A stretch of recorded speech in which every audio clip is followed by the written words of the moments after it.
Okay. But if you did not catch what just happened, the players finally went up to the fourth floor or the attic. They came across a pretty empty but pretty creepy looking hall to which a door creaked open. Quill and Amaris kind of headed in that direction. Quill's kind of hanging around in the middle. Then Sorin went to the room with the padlock on it and decided to try to break it open with his sting tools. He got a 19, which was successful, so we got that open. So there's two different possibilities for the players to go into. So which way are you guys going? Uh, Kiko, should we go your way? Through the creepy self-opening door? Oh, 'Cause that nothing sounds bad could happen here. fantastic. Yeah, why not? Okay. As you take a look into it, you find that it is a cold, another dust-choked room containing mere findings such as a slender bed, a nightstand, a small fireplace, a writing desk with a meager chair, and an empty wardrobe. A frowning doll in a lacy yellow dress sits in a built-in ledge. She stares at you with empty eyes, but her right arm seems to be pointing to a small music box on the desk. You recognize this doll as the one the young girl was holding in the blueprint downstairs. Great! Creepy dolls. Oh, I love dolls. I wish I had Quick. Firebolt right now. Quill quickly flicks through his wizard book. Oh. Quill, you know about magic stuff, right? Can you tell me if I'm gonna get my hand chopped off if I go near that music box? I mean, if we care to sit a while, I can ensure it. But otherwise, no, I'm sure you'll be fine. Music boxes don't, I've never really read about decapitating music boxes or delimbing music boxes. Good, because I quite like my limbs. They're good limbs. She nods and Fine limbs. yeah, I guess she'll go towards this music box and open it up. You open up the music box. You actually find that it is hollow inside. You find three items in there. There is a rusted but blood-stained skinning knife, a steel key, and then a rolled-up piece of parchment. Ooh, stuff! There's a key here. Maybe, it might be for one of the other doors, perhaps? She's just gonna wave it about. Possibly the one that you've already handled. Maybe pocket it just in case. Maybe we could use it as a paperweight. I would, but I have fairy pockets. Can you have it? I can. What are fairy pockets? Well, she holds the key up, and this key is like twice the size of her pockets. What would you even keep in those? Bits of lint, crumbs, shiny rocks, frogs. Frogs? Frogs? Friend frogs. For the lonely times. Anywho, I'm going to put this key down here, and I'm going to read the piece of paper. You look at the piece of paper. The title reads recruitment, and then underneath is just a myriad of different names. Any names that we would recognize? Trash is listed on there, but other than that, nothing really kind of sticks out. Okay. Recruiting for what?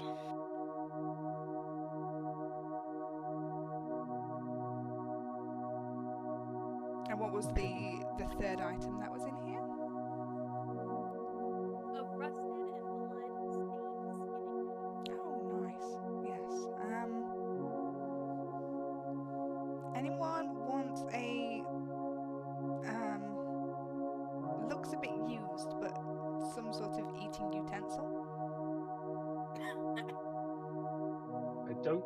that's for eating.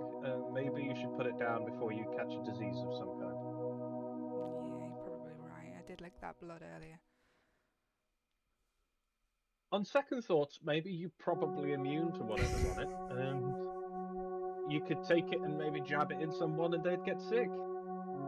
Good idea. Okay, I'm gonna put the gum jabber in my fairy Gum pockets. jabber.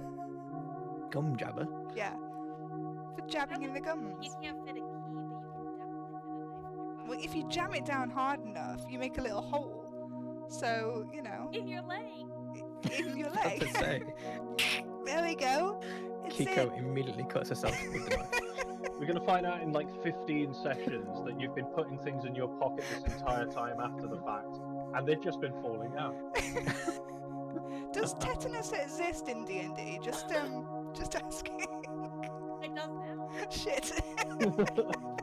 It would come with a cooler name, I think, like Bone Lock or something. Okay. Write that down.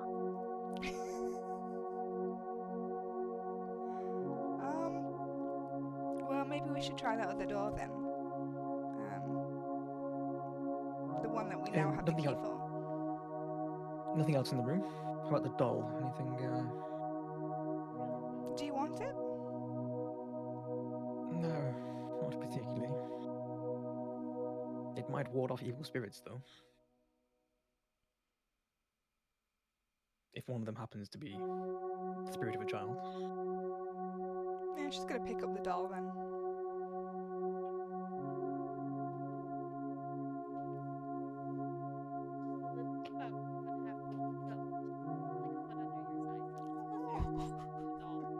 She's carrying it in front of her. What we do in the shadows, Nadia and Dol Nadia vibes. Oh god. What the fuck? It sounds like this does not talk. Yet. Actually, hold on to that doll. Hold on to the doll. Okay. This will Got the pay doll. off in like 3 seconds. Oh, I know maybe you 4 go. seconds. Promise. Keep a hold of the doll. something subclass, something fun. What? No.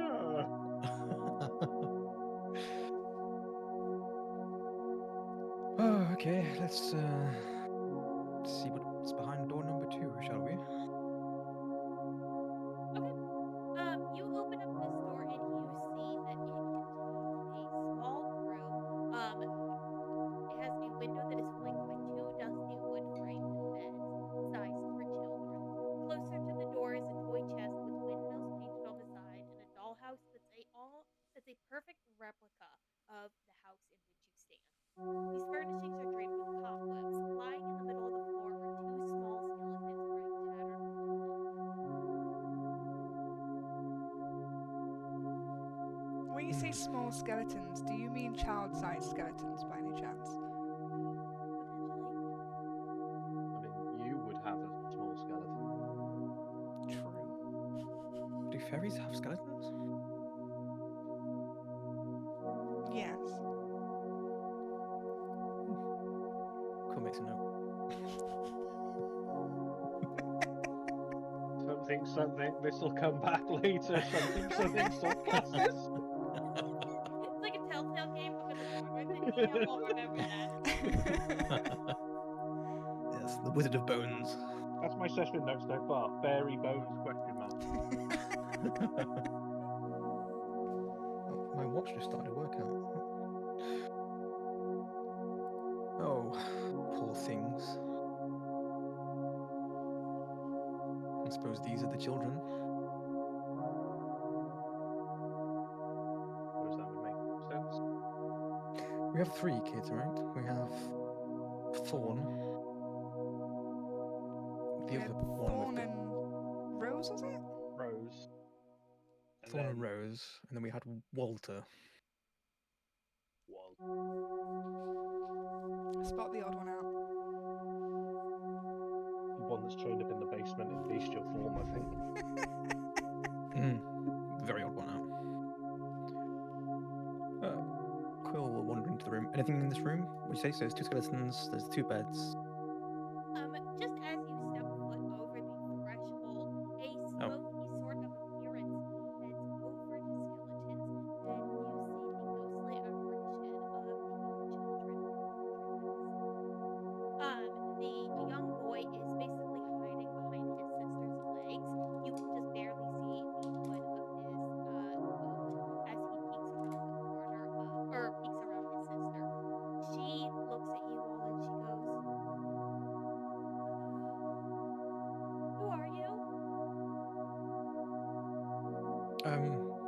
Friends, my dear. We're just here to fetch something for another friend of ours. We mean no harm. Who are you? I'm Rose. This is Thorn. Ah, you must be the children of the owners of this house. Yeah, this is where we live.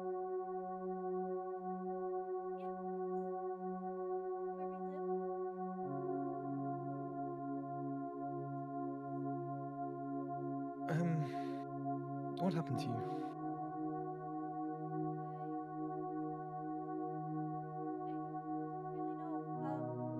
don't really know.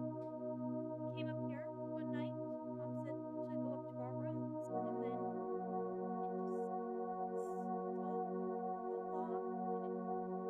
and it was so dark and so cold and hungry, and then I just felt different,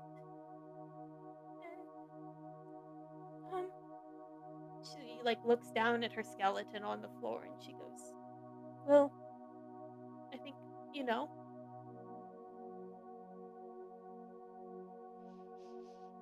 Hmm. So you believe your mother killed you?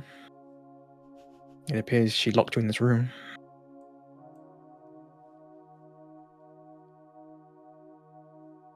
I guess so.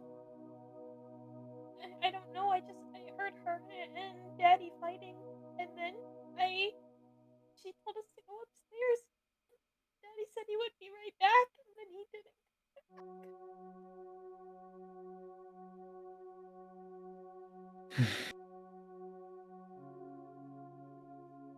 You poor things.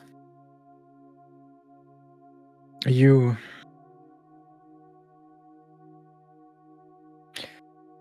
Hopefully we can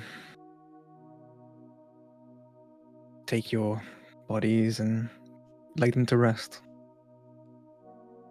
And you can move on and not be trapped here any longer. That would be nice.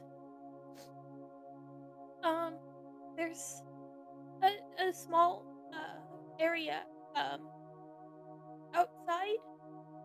It's a little bit down the road, but it's got this tower that Thorn and I used to play at.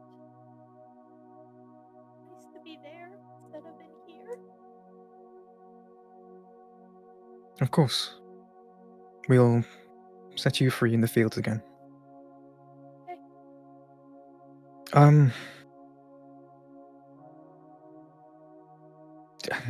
I suppose you don't know how long you've been here. I don't know.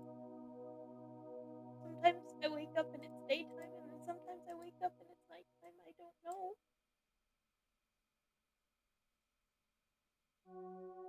And the fog. If there appears to be a thick fog that surrounds the house, prevents people from leaving. Is that something that you've heard or seen before?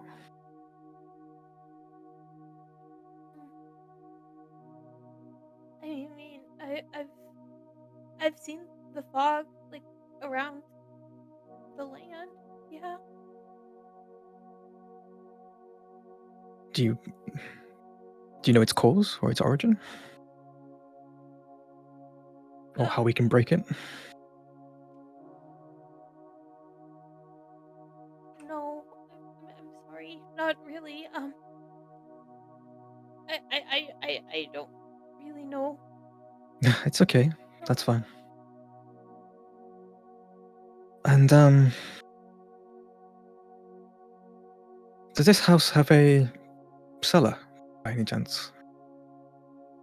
Mhm. Do you happen to know how we'd get down there? She points at the dollhouse, and you can see that in the dollhouse there is a door in between the like little alcove over here that has a stairway going down.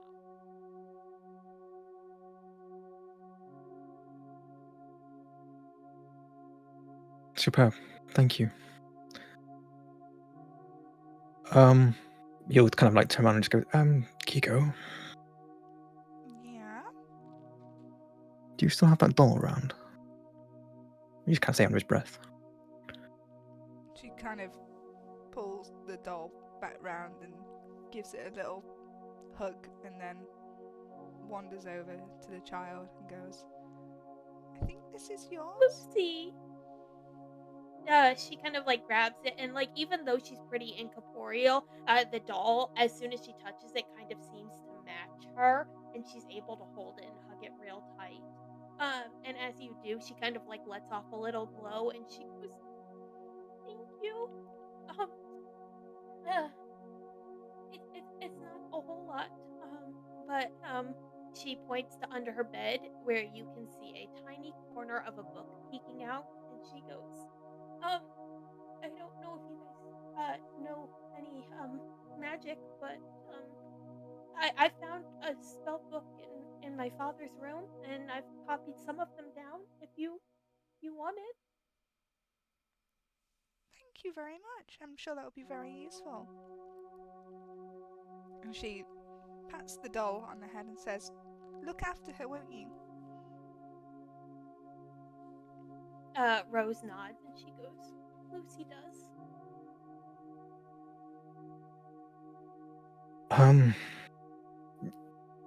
Were you aware of another child in the house? Go by the name of, it was Walter, wasn't it? The name of the kid? The third children. Yeah. Yeah. Yes, so do you know a child by the name of Walter at all? I don't know. I never met him. But Daddy said that he and Miss Clara fell in love, and that he was our new brother.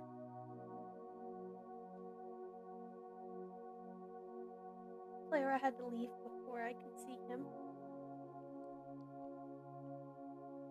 Of course. Well, hopefully he's well and out of this house. But if we see him, I'll pass on your love as a sister. Thank you.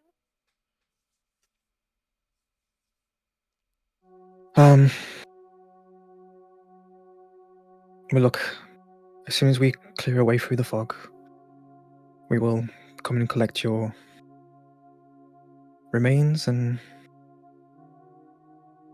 hopefully set your soul free. Okay. I don't know a whole lot about the fog, but this lady, she kind of came and took over, and there was I don't know what happened, but something happened at her castle, and then everything it kind of grew really foggy. Not just our house, but like the whole world. It felt like. Huh. Do you know this lady's name? I don't know. Mother really called her Countess, but I don't know much past that.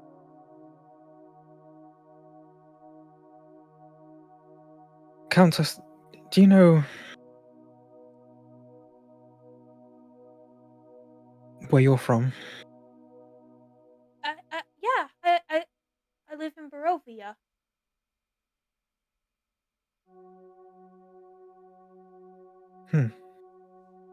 Does that name ring any bells to Quill at all? It was on the invitation you found way downstairs in the closet. Cool.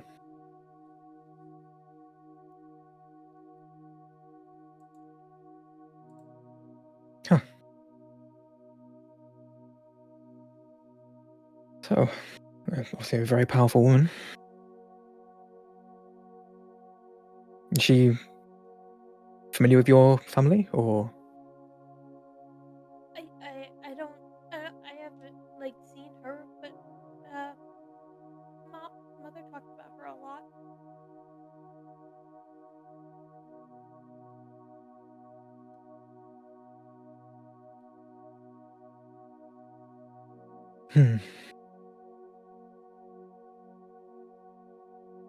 Well, little one, thank you for your help.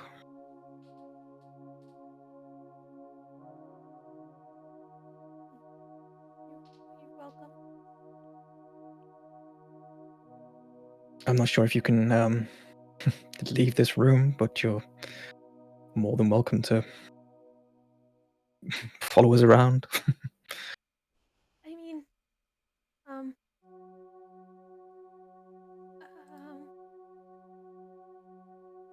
maybe. I think I just want to stay up here for a little bit, though. Of course. And he'll kneel down to Thorn and just go, so, young man, are there any toys in this house that you've been missing?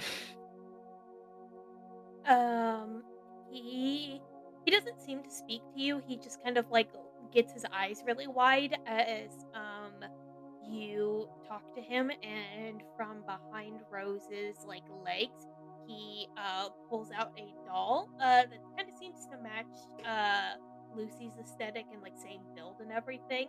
But it seems to be much more like beat up and roughhouse than Rose's doll was. Perfect.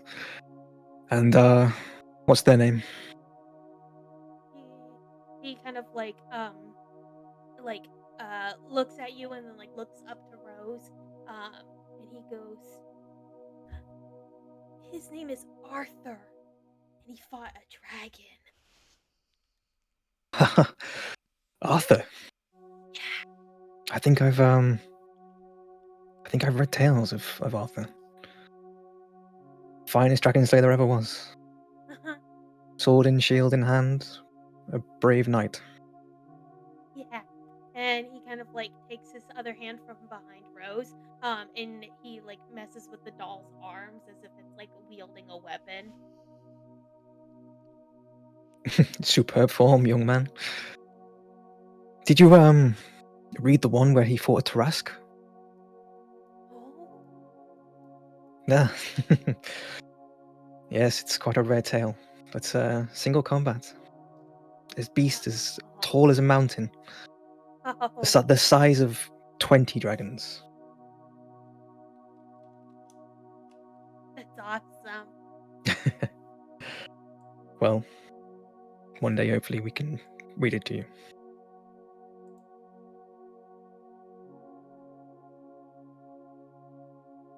Okay.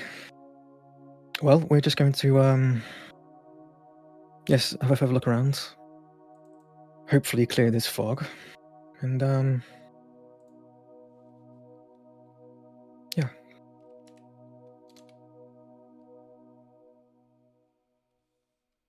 Thank you. And like I say, if you think of anything or if you need anything, then shout. My name's Quill. Okay, well, Pleasure to meet you. yeah, it's nice to talk to someone.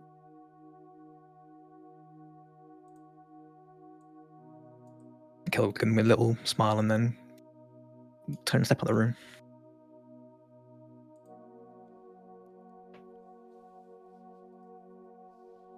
Kiko's going to pick the spell book up from underneath the bed. Say, I'm not so good with spells. Maybe someone else might want to look at this. It may as well be a shopping list for all I know. It could well be. Yes, I mean, pop it in the bag for the time being. We can study it later.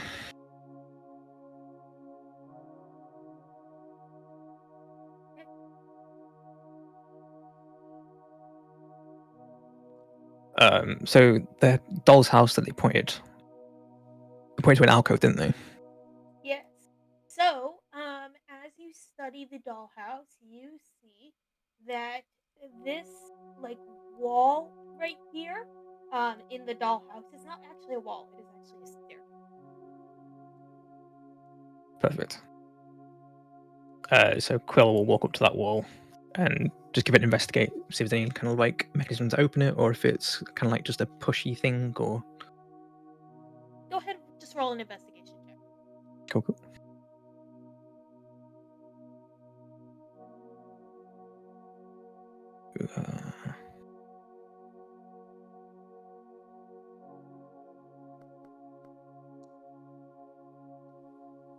Okay, sweet. You take a look and you realize that in between like two of the wooden slats is the tiniest, faintest amber glow, similar to the lock that was on the door in the library, as if you could pull the floorboards or the boards away. Sorin or Kiko, any of you got the strength to pull up some floorboards?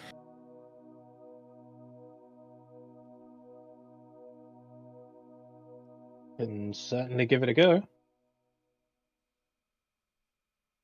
Yep, I'll help out.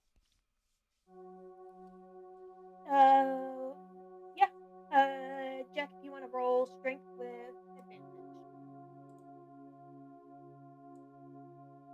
advantage. Just a flat strength check. Mm-hmm. With advantage, but yes.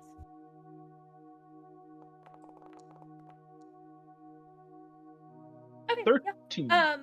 As you attempt to slide your fingers in, the boards are basically like rotting away underneath your fingers, so they don't take a lot of effort to pull apart. And you see a very similar door to the one that was downstairs in the library.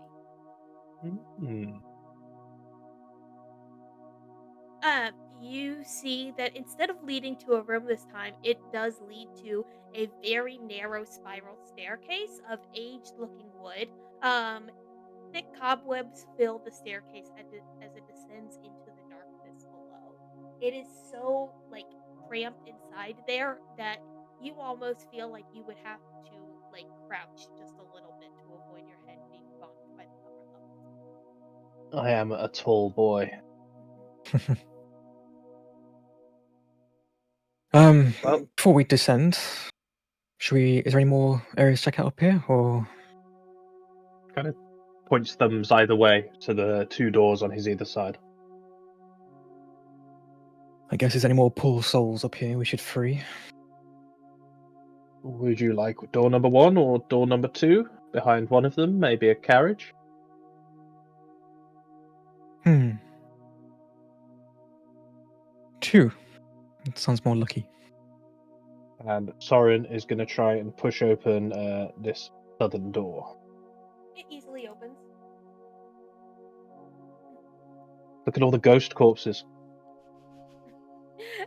You actually see that this chamber is packed with lumpy, squat-shaped draped furniture, covered in dusty and grimy sheets. An old fireplace stands against the right side wall next to what appears to be a large trunk that is haphazardly covered with a sheet. Wandering into the room a little. Musty in here, there's just a lot of old furniture.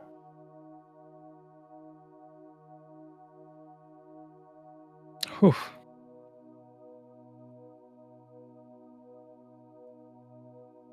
Awful smell. Anything under the sheets? The sheet closest to him, he kind of yanks off. You lift Crazy. it, and along with a dust cloud underneath, you see that there is a padded desk chair. A lovely chair. Fortunately, I'm not decorating at the moment, and might be a bit cumbersome to carry it around. Agreed. It might give Kiko something to throw, though. Okay. Die needs. I do like throwing stuff. It's Kiko with a wooden chair.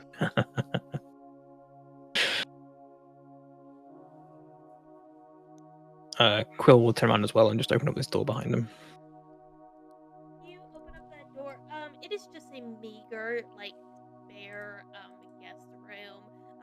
There is a bed. There's an empty wardrobe, and then there is a rocking chair in the corner. But it looks like everything that is in here has been emptied out. Well, no skeletons. That's a plus.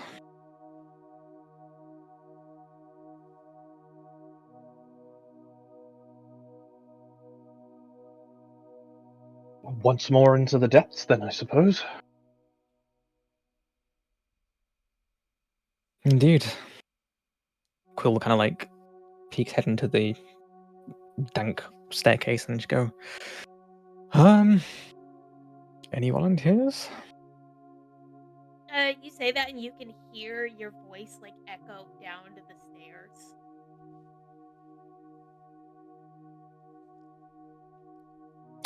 No, okay.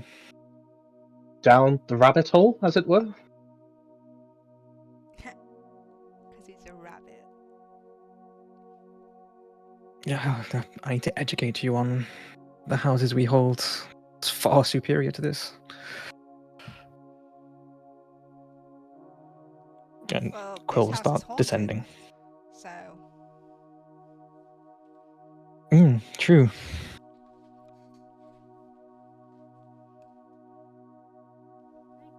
Same marching order, I'm assuming? We're going down first. Yep, Quill's going down first, I guess. Okay. You all go down with Quill in the lead. The broken cobwebs around you sway like wedding veils, beckoning you forward as the ancient stairs creak and groan underfoot.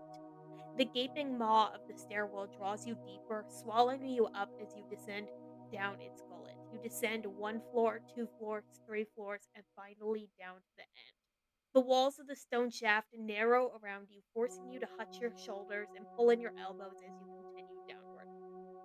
In the darkness, you can only hear the shuffle of your feet, the croaking groan of the stairs, and the pounding of the blood in your ears.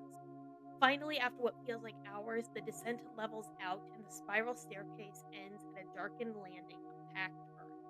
A narrow tunnel supported by aged wood braces stretches ahead of you, its stone walls seeming to bleed with the depositions of streaked red clay.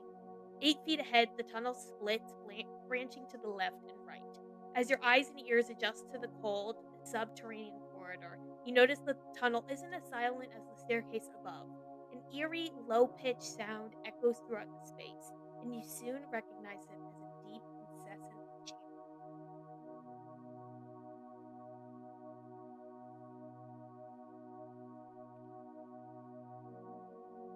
Spooky.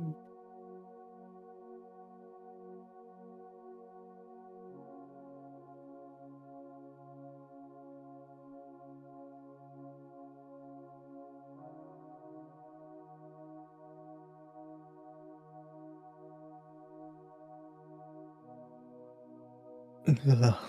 Speaking of poor interior design.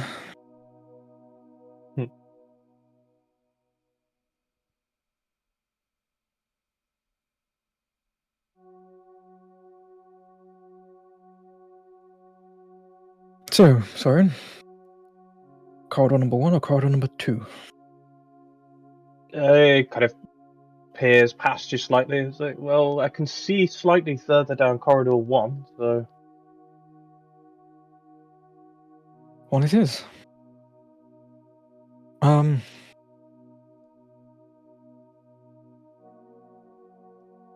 Onwards we go.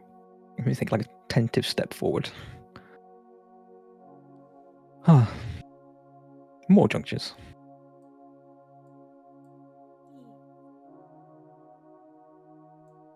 He'll just carry on going straight, I think.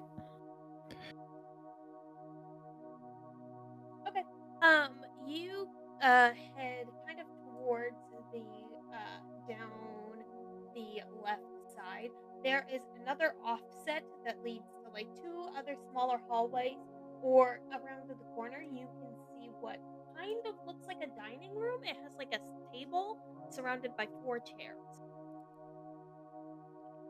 You said there was like a sound, right? Mm-hmm. It's like a chant. a chanting. Can I kind of deduce Go ahead and roll direction? perception if you want to do that. Cool.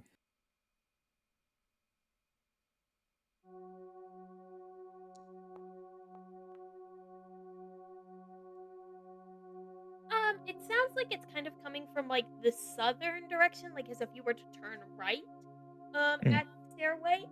But you can't really quite make out what it is. You can definitely hear like the tones that it is, like some sort of like speaking and chanting and repeating set of words, but you can't quite make out what it is from where you're standing. So, just to make sure, it's not just me hearing the chanting, correct? Everyone can hear it. That does sound like chanting. Good. Not going mad quite yet. I thought Well, it was just me psyching myself up. Just been going, go, Kiko, go. Go, Kiko, go. In the background.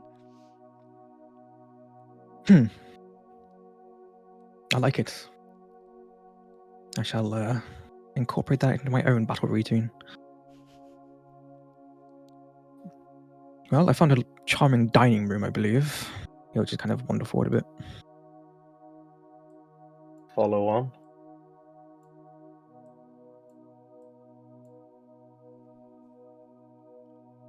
Surprise heart attack. Brah. The boy is floppy. You see that a wooden table and 4 chairs stand to the east end of this room. To the west are 4 alcoves containing moldy straw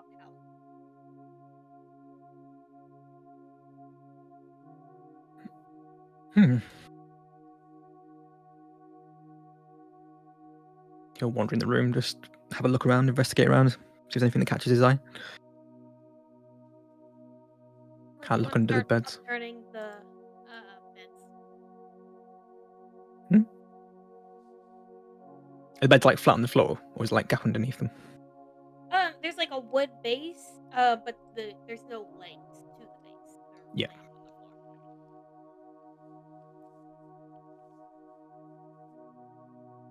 on the floor. Living quarters for our chanting fellows, maybe. Wonder why they're here, though. To me, I'm gonna take a small wander.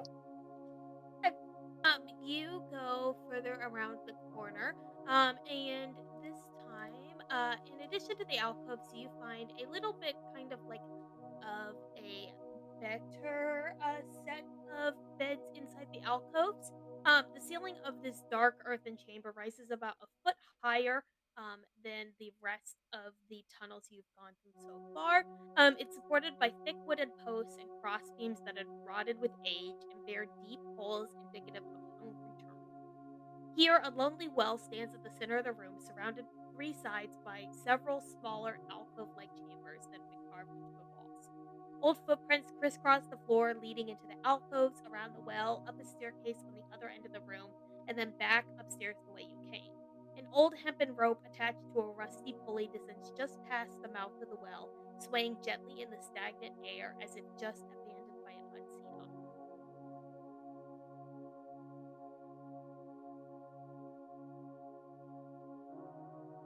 Gonna take a few more steps into the rooms. Like, Quill, you mentioned coming from the well-to-do houses as well. I've never heard of a well in the basement. Not the usual place. Usually this would be filled with wine. And I can't begin to describe my disappointment at the lack of it so far.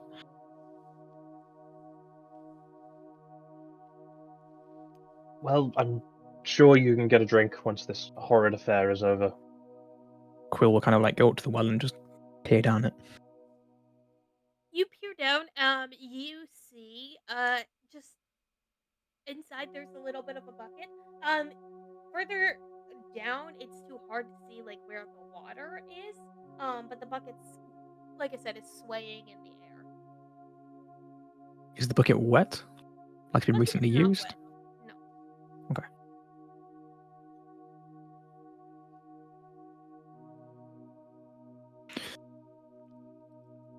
Oh, it doesn't appear to be used for a while.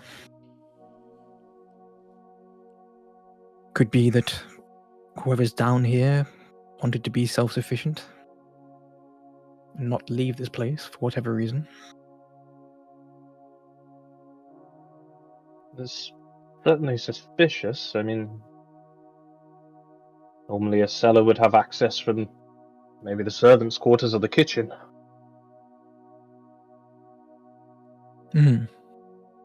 Definitely not usually the attic. Sorin wanders to the far side of the room, realizes that there's a corridor that leads further in, hastily takes a quick step back. Quill, as you enter the alcoves, you notice that each bed, these beds are kind of like nicer. They actually have like feet on the beds, and they seem to be in a little bit better quality. The straw isn't as moldy, and at the bottom of each bed is a small footlocker. He will take a look inside the footlocker in the room that he's currently in. Okay.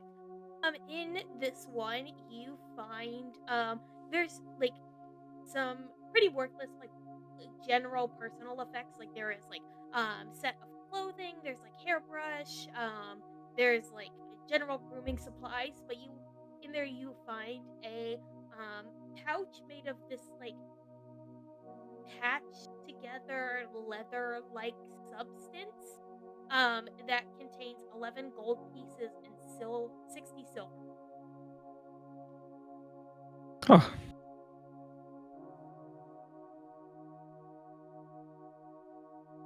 Well, whoever's down here was being paid.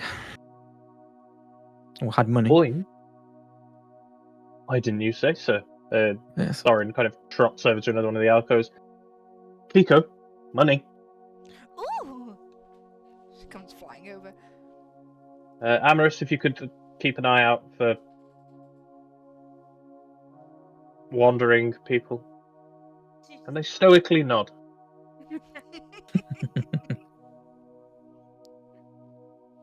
Sorin will go into this one on the far left middle. Okay. This one you don't find a pouch of money, but in fact you find a like very hefty and nice looking like orange reddish gemstone. Hmm.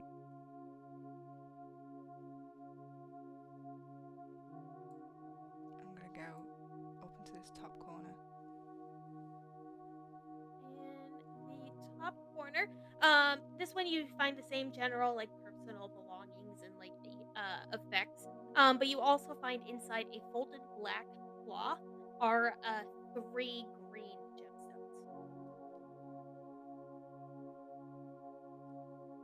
What a peculiar place. I guess we'll go around the other rooms and do the same thing to the other 2 footlockers. Okay. Quill, the one you entered this time, it has the same general personal effects. But instead of finding like a bag containing any monetary values, you find a brown leather bound book in this grimy like leather.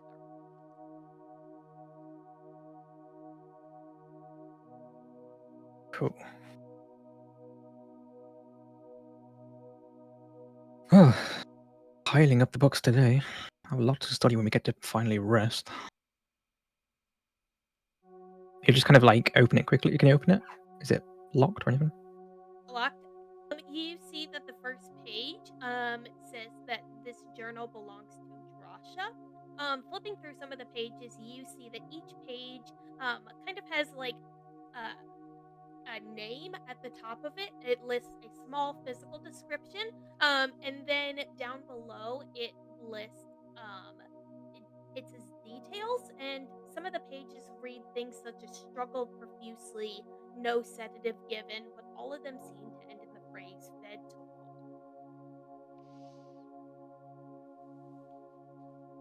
wall. Well, don't mean to alarm anyone, but be on your guard. I found a rather disturbing mind journal detailing what appears to be experiments on people. All end the same, though. Conclusion is fed to Walter. Oh, This is why you should never read people's journals. Well, I'm sure this person's hopefully dead, so I'm sure they won't mind. Dead journals don't count. Everyone knows that. She scrolls down a quick note. Dead journals don't count. Sorin, Kiko, and Quill, did you guys pick up the take the monetary items you found? Yes. yeah.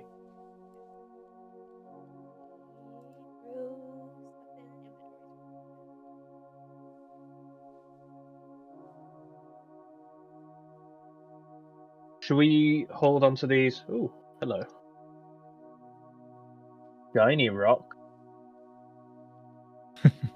In a word that I can't pronounce. Carnelian. Was there one more? Yes, there's this one down here. Yeah, I'll go over and check that one. Okay. In this one, you find the same general personal effects, but this time you find a very well-made ivory hairbrush with silver bristles. It was pretty. You don't seem the kind to brush your hair, Kiko. I brush it. Back in my village, Oh. we had an annual brushing. We all brushed our hair really, really well. And then we rolled around in leaves to decorate it. See? She kind of like flicks her hair. And a bit of mud comes out of the side of it. Oh, charming. Well, Other cultures are so fascinating. But Indeed. I have Well, at just least had you're... my annual brushing, so and she hands it over to Amaris. Says, "Maybe you can use this." Is that a backhanded compliment? I'm great at compliments and backhands.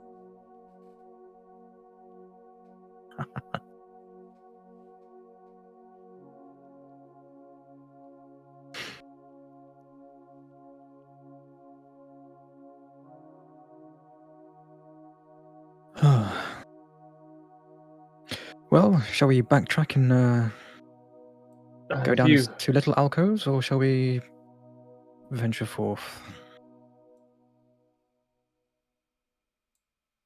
Your call, friend. Does the chanting seem louder from where we currently are? Oh, I think you're on mute. Sorry. Yes, the chanting does get a little louder, but it's not quite to the point where you guys can make out exactly. Cool.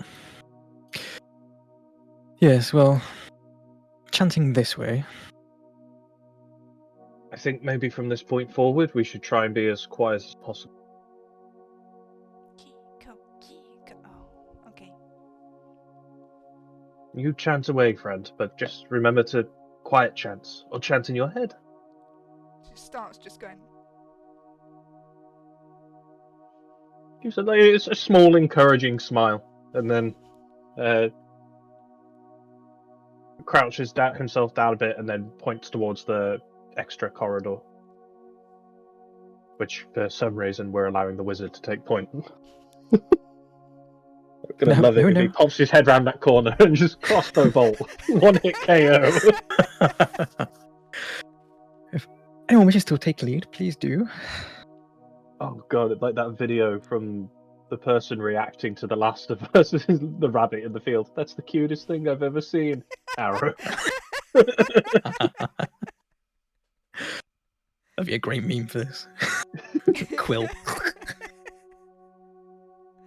Yeah, Kiko will take the lead. Okay. And I'll pull up second then. Yeah, I'll be third. We'll have Amaris up the rear. Later. Who is going to, for the sake of point, equip the heavy crossbow. Oh no, I think Amaris took it. I think Amaris Yeah, had it. Amaris is. I'm equipping it on Amaris for posterity's sake. Okay.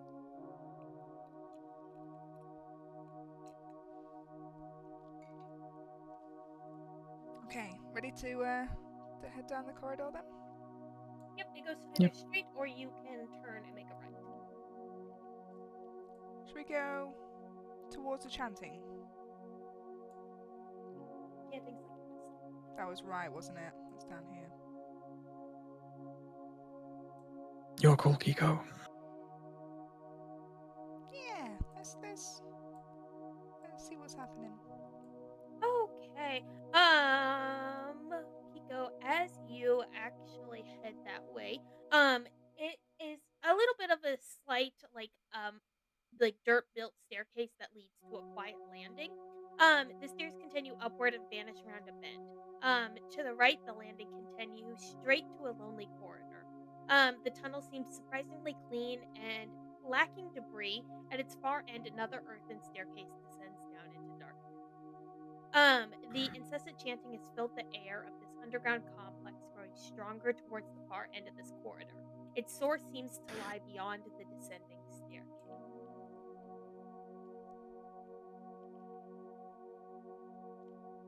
She's gonna turn around to everyone and just go, shh.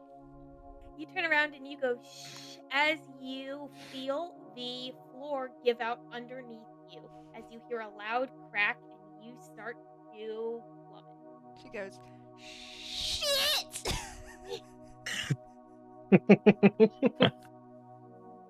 You fall into a small spike pit, and you're gonna take just a little bit of damage.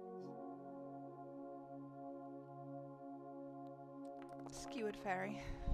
How far's the fall, out of interest? It's about 10 feet down, so you take a little bit of fall damage, and then you fall onto some spikes, taking 17 points of damage.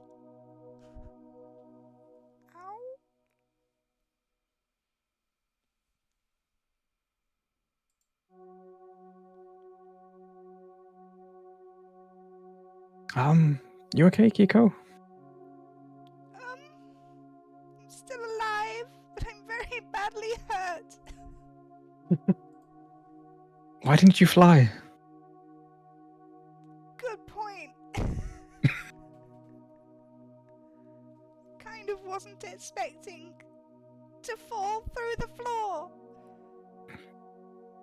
I would have thought flying would be instinctual to you fairies.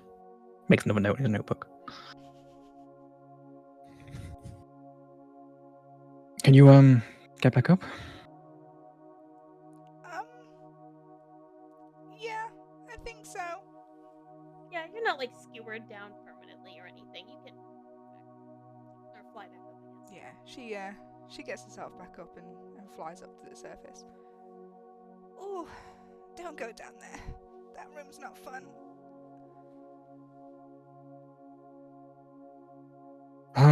Come here. She kind of limps over.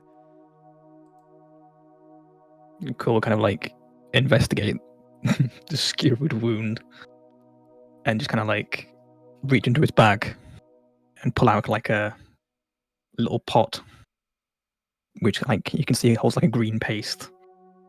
And he kind of like scoops them out and just goes, "Now this will sting a little bit, but I guarantee it will help.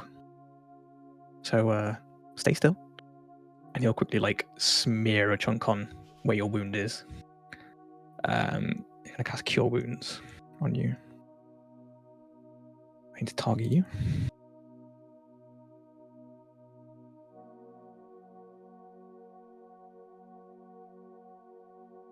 Oh, I need to actually move up to you. There you go.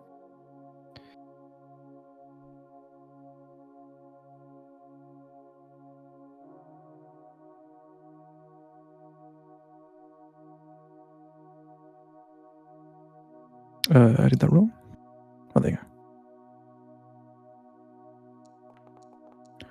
Oh, boo. You get 5 hit points back. Ooh, I took the sting off. Thank you. I think I can probably help, and instead of fancy paste, Sorin just places one hand on Kiko's shoulder and mumbles quick. He mumbles a limerick You want to hit us with a limerick real quick? off the top of my head. Yeah. Quick, to Google.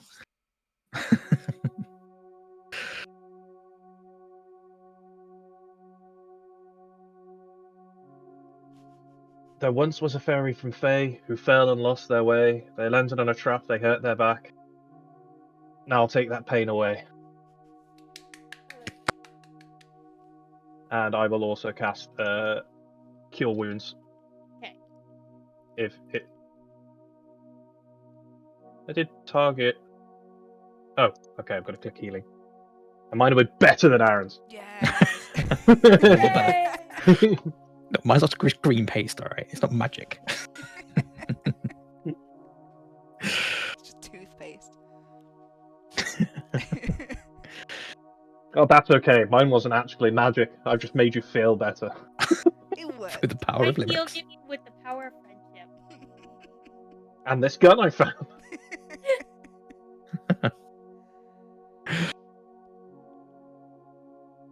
There we go. Good as new. Oh. Yeah, I'd maybe avoid going that way. Floor's a little bit unstable. We should keep an eye out for things like that now, moving forward. Yes. Where there's one trap, there's bound to be more. Looking at it, does it look like a trap? Oh, I suppose it's a spike pit. Yeah, never mind. Yes, it is very much. It's one of those naturally occurring spike pits. Yeah, Oh, they yeah, don't you know, tend the to same do as like. It's Barovia. That might be a thing. Are there any torches around that we can light? There are not. Okay. You can see in the dark. I can. I just wondered if we could maybe see if there were any looming traps if we had torches.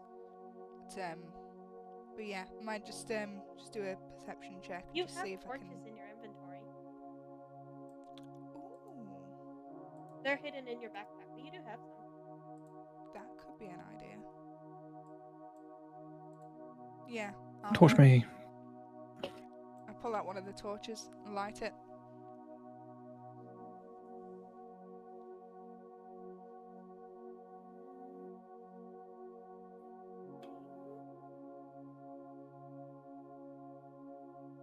Is the chanting still going on, by the way? Or is it stopped? Yes, it is. No, it is not stopping. It is continuing. Well, fingers crossed our stealth isn't too broken. A fairy screaming shit at the top of her lungs.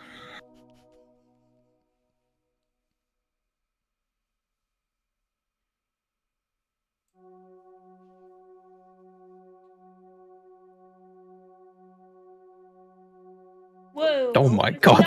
not what I thought that was gonna I do. set the house on fire. That's not what I thought that would do. Kiko casts nuke. Turns around slowly, looks at the party. Fine. No, Kiko, wrong torch. Sorry. Light the torch, Kiko. Run, torch.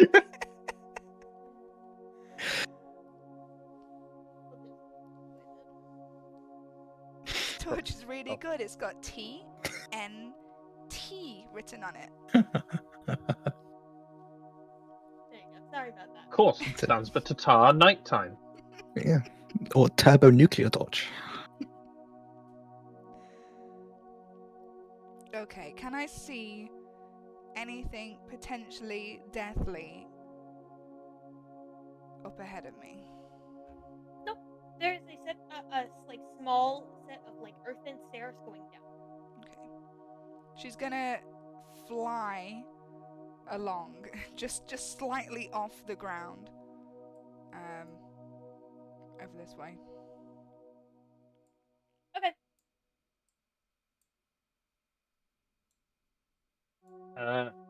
Sorin, I assume you're probably jumping off the pit?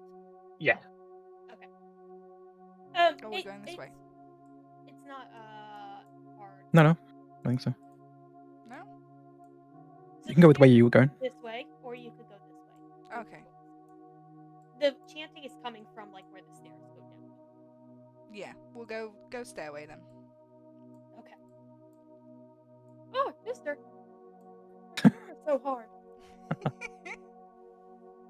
Jester.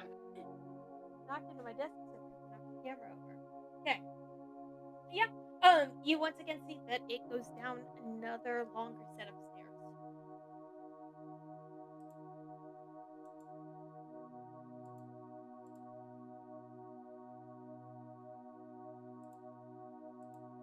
You climbing all the way down? Yeah. Let's do it. Down, down.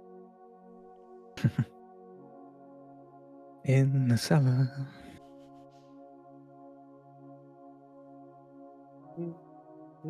Oh, this map's called Dungeon. Lovely. There's nothing bad that happens in a dungeon. Dragons.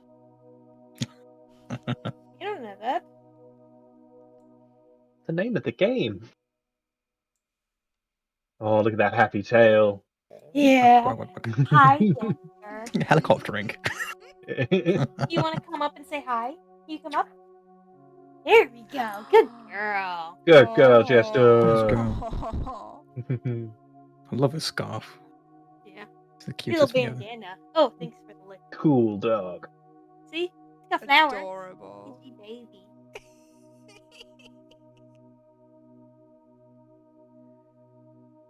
That's it. Jester's DMing the rest of this. Oh god, no. God, yes. So Okay. relaxing. The dusty earthen steps descend past a landing and around a bend until they end in a cold rectangular chamber. A thin wafting mist clings to the ground, and the wooden crossbeams that support the ceiling groan beneath the weight of the house and the underground complex above. The walls of this room are cut with small, chiseled alcoves, each holding a strange, ghastly trinket or relic. A corridor with sagging ceiling exits the chamber and bends out of sight to the right. Past it, you can see a stone slope that descends down into a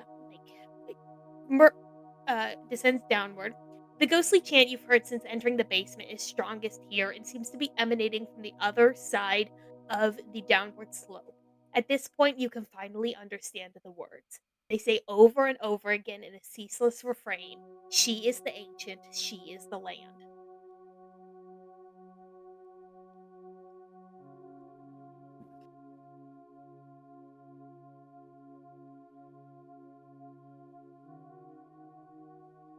Okay. Creepy chanting. Check.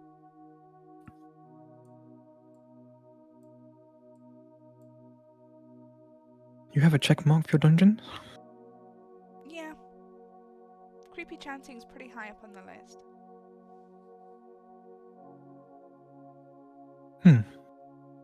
I'll have to take some tips from you. This will be my first, I think. Holds up the list and she's written spike pits and put a big arrow, putting that right at the top of the list. That was the top of your list, and yet you still fell into one. Well, it's a recent addition. Recent as in 2 minutes ago.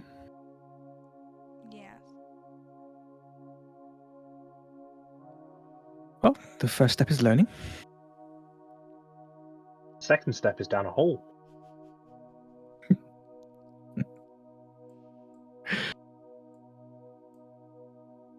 Okay. Should we go towards this chanting? What were we looking for again, friends? For our benefactor? That was.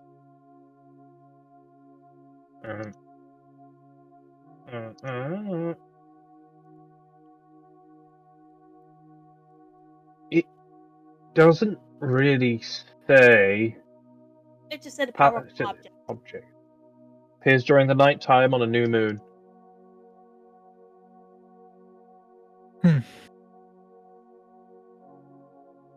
Suppose it could be one of these trinkets, but I would advise caution about touching random things in a place that's, well, let's face it, cursed. Seems to be putting it rather lightly. Despite the fact that that is what we've been doing this entire time. And licking Creepy things. doll! Yoink. Blood on walls. Lick. Freshly cooked quail. Chomp. Yaft. There's a reoccurring character in all those. Nothing gross Anyway. about that quail. It was lovely. You are eating worms. This is Kiko picking a teeth with a bone.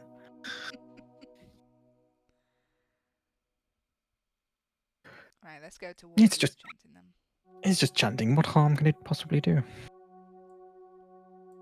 So the chanting's actually coming from this one.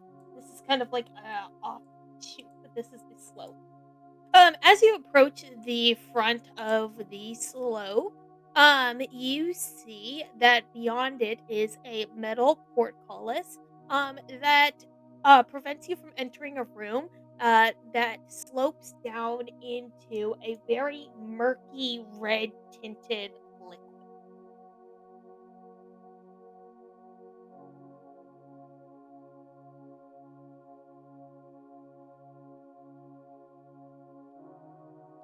This doesn't look very friendly.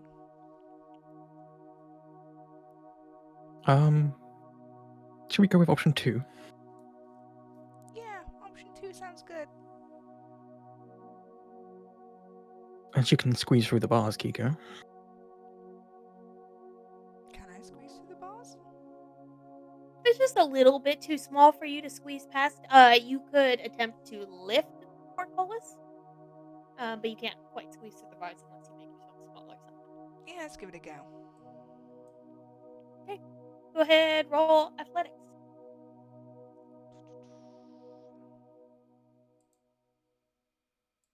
Since you do have a torch lit, you do notice that what is in this room, kind of seems to be moving, like the shadows in it are moving. But with the 20, you are successful.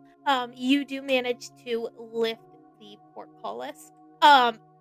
It pushes up, but as soon as you would be to let go of any pressure, it would close down on you. I'm holding it like above my head, so it's about like 3 foot up. You need tiny clearance. I like how you can fly up, but it's only 3 feet up. I guess I could like fly and pull it up. Actually, I didn't actually think about that. I keep forgetting I have wings. Jesus Christ. Kiko, we do know that there is something, a beast of some form in this basement, yes? Yes. It could be behind the very spooky grate in the room filled with what looks like wine or blood. I haven't tasted it yet, but yes. Don't It drink. smells coppery. It smells like I shouldn't lick it. It smells like walls. What do you see, Kiko, in the room? In Lots the of room, blood. you see believe that the smooth masonry walls of this 40-foot square room provide excellent acoustics. A feature of a stone pillar support the ceiling, and that red-tinted murky liquid covers most of the floor. Stairs lead up to dry stone ledges that hug the walls. In the middle of the room, more stairs rise to form a circular dais that also rises above the water. Rusty chains with shackles dangle from the ceiling directly above the altar mounted on the dais. The altar is carved with hideous depictions of grasping ghouls and is stained with dry blood. A small white bundle lies atop it, surrounded by pulsing, fleshy tentacles. The tentacles seem to run to a breach in the far wall that leads to a dark cave, their fleshy masses connecting to a dark, hulking shadow that lies within, its bloated mass rising and falling with a slow, shuddering rhythm.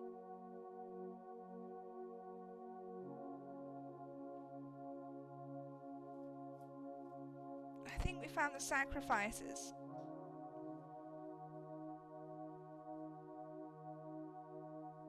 Are we going in or are we going around?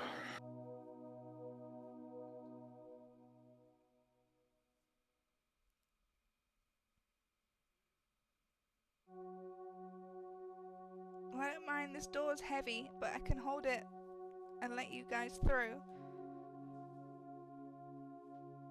I think once we do that, that's a very final decision. Are we, everyone, prepared for if something were to happen on the other side? Well, just remember, who has the stone? The amber stone. I've got the Kiko does. stone.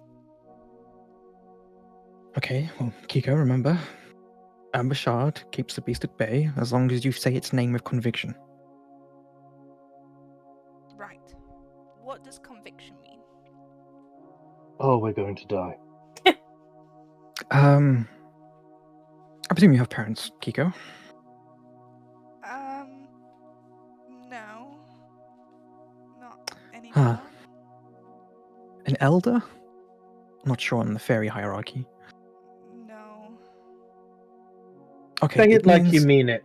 Yeah. Put everything behind that you've got behind it. Okay, I can do that. Like when I swing my axe. Yes, exactly. Exactly. You swing your axe with conviction when you really want something to be dead. Okay, I can do that. Don't swing the crystal Or throw it. or throw it Okay. or drop it. Hold the crystal. Don't throw the crystal. Swing the axe. With Yes. conviction. I'm gonna flash forward to 20 minutes time where Kitty, I swing the crystal, Throws the crystal into the water. holds the axe out. Walter! Not even Walter, just some completely different name. William! Wallace! Wallace, Wendigo! Oh, I had something for this.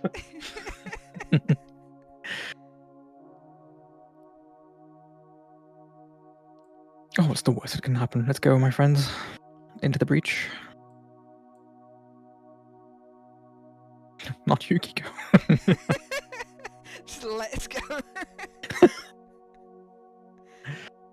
Yeah, we all squeeze past.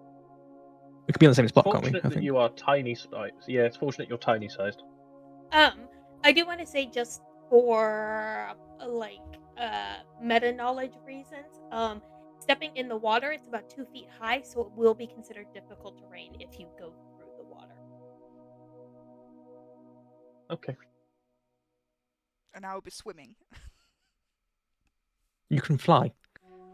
I can fly. You really need to remember that.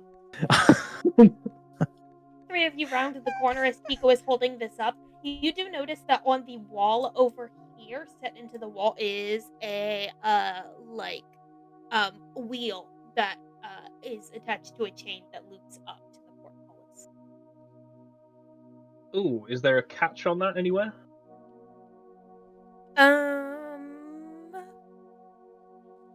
No. Okay.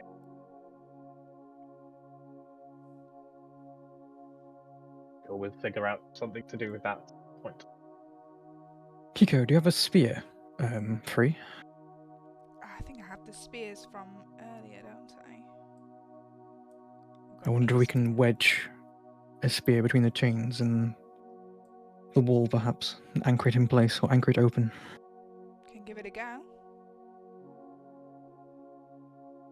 Or would I need to roll for that? You won't need to roll anything. You're able to like twist the wheel to the portcullis. And the walls are smooth enough that you're able to find like enough of a chink and like push your like spear in that it's a decent enough hold. If there's any pressure applied to the wheel, the spear will probably snap. But as of right now, it seems to be okay. Okay. Yeah, she jams that up. Oh, easy escape route at least. Should we need it?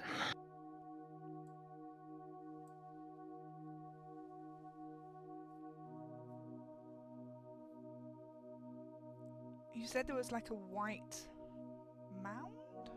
Or white... Yeah, okay. So on top of the circular dais, there is a stone altar. There is this white bundle in the middle of the stone altar.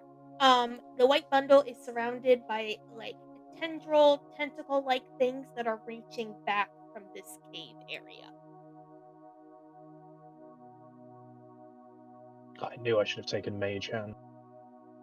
I don't really have a way to have the tendrils, but it's kind of like that.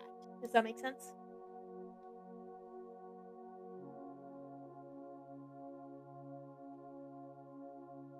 Don't like that picture. Fine.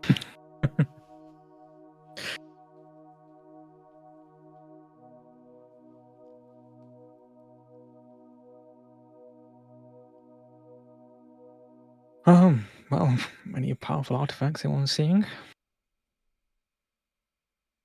I mean, maybe that's what we're looking for. The white bundle. Yeah. Kiko, sorry to, well, be the bearer of blunt news, but, seeing as you can fly... I can fly? Oh, well, you have wings. I presumed you could fly. Oh shit, yeah. Although the spike pit kind of proved otherwise, I suppose. She can fly, she just doesn't have good reaction.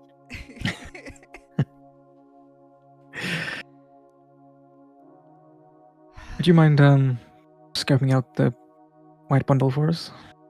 Yeah, I'd love to. We've got your back. Just gonna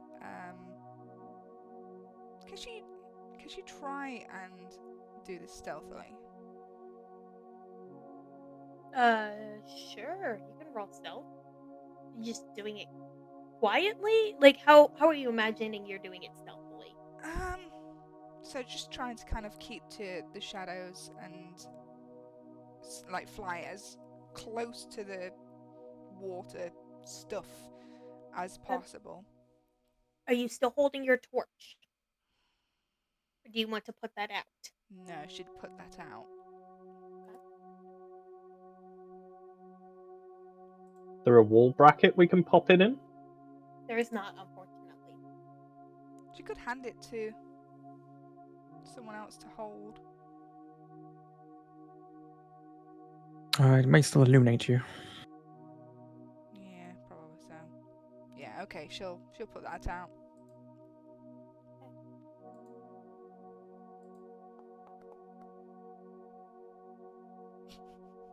Oh no. Here we go.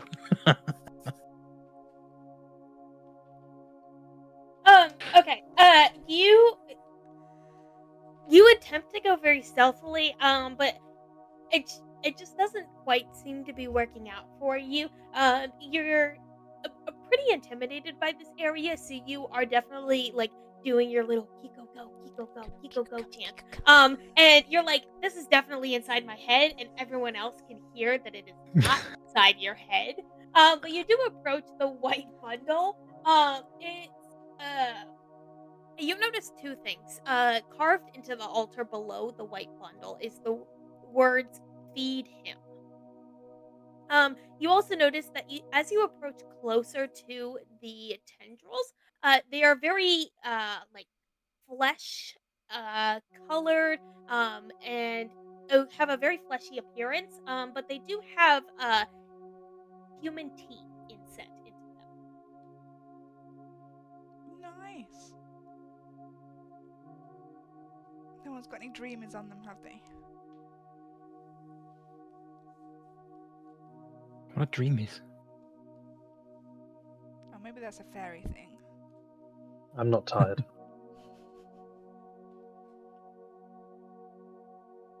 Is anything actually like grabbing hold of this this thing on the altar, or can I remove No, it? it's kind of just like waving around it. Kind of. It's not actually touching the bundle. Okay, she's gonna try and nab that off the altar. Okay. Yeah. The bundle atop the altar, as you approach closer, you realize is about the size and shape of an infant wrapped in swaddle cloth. Nice. Just gonna steal the baby. You steal the baby. You pick it up, and you realize it is much lighter than any kind of like corpse or human being. She'll fly back to the others.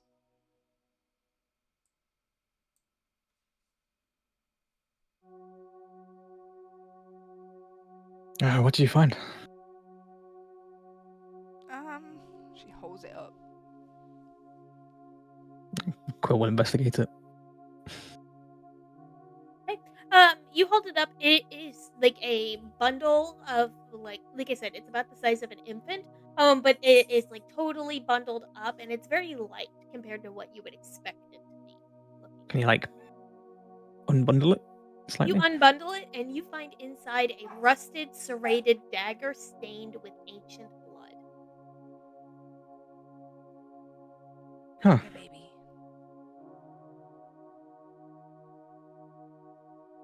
Dagger baby. Now you've got two. Two eating implements. As you referred to them. I'll put this one in my other pocket. As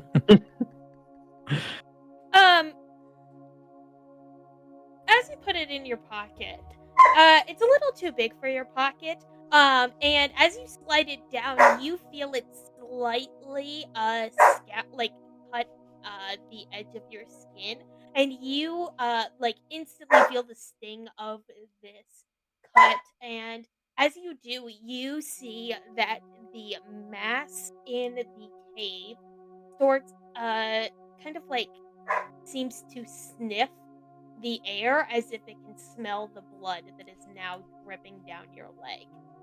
I can smell you. Oopsie. With that, you see that whatever this creature was seemed to have been sleeping, but is now starting to wake up. And we're going to roll initiative. I can't believe you've done this. Well, it was going to be someone. The Flesh Mound! Lovely. Oh, you guys are getting all the good. Your initiative rolls, Kitty, are always incredible. Remember where I They find are. initiative. Here comes Amaris. Fuck yeah. Oh, nice. And here comes the lowest one. God damn it. He jinxed himself. Okay. I think we're going to take a quick break before we start combat. And then we will pick back up from there, okay? Sounds good. Perfect.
You're back in the room. Okay.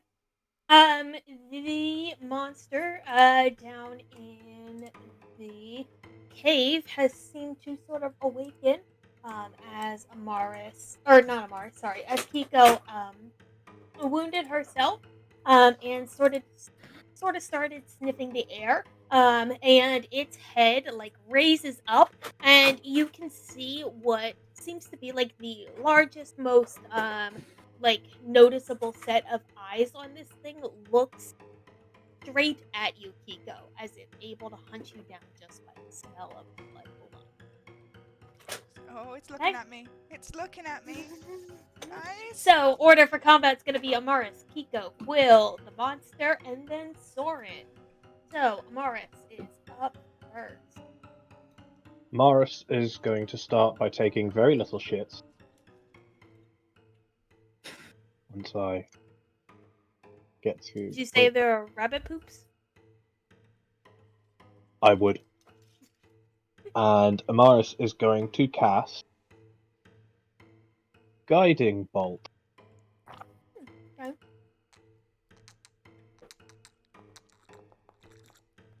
Oof. Oh, shit. Beast is dead. Beast is dead. Beast is dead.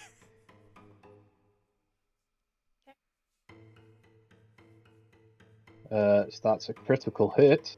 So let's see how much damage that does. For 40 radiant damage. Wait, what?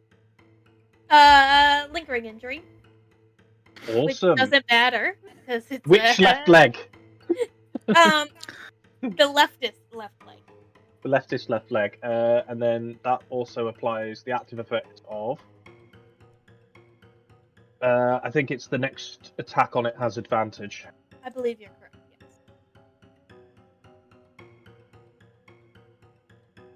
Okay. Anything else? Movement, bonus action? I don't even really know what they can do for things like bonus actions, but I don't think so. Just Amaris says, fuck this. Just blast it. Yeah, they've not got anything available for bonus stones unless they have any features. Yeah, they. Oh, should they just have sanctuary? Yeah, but that's a leveled spell already cast. Oh shit, you're right. Bad. Okay. Cool. So yeah, that'd be end of Amaris' turn. Okay. Fantastic. That means it's gonna be Kiko's turn. Kiko, what are you doing? So, Kiko looks at this creature and all of a sudden she thinks back to the children up above and all of the pain and suffering that they've been going through, and she just feels overcome with this internal rage. She can feel it just bubbling to the surface. And she loses it and decides this thing has to die. Right now. By her axe. And Not me. Not Hermione.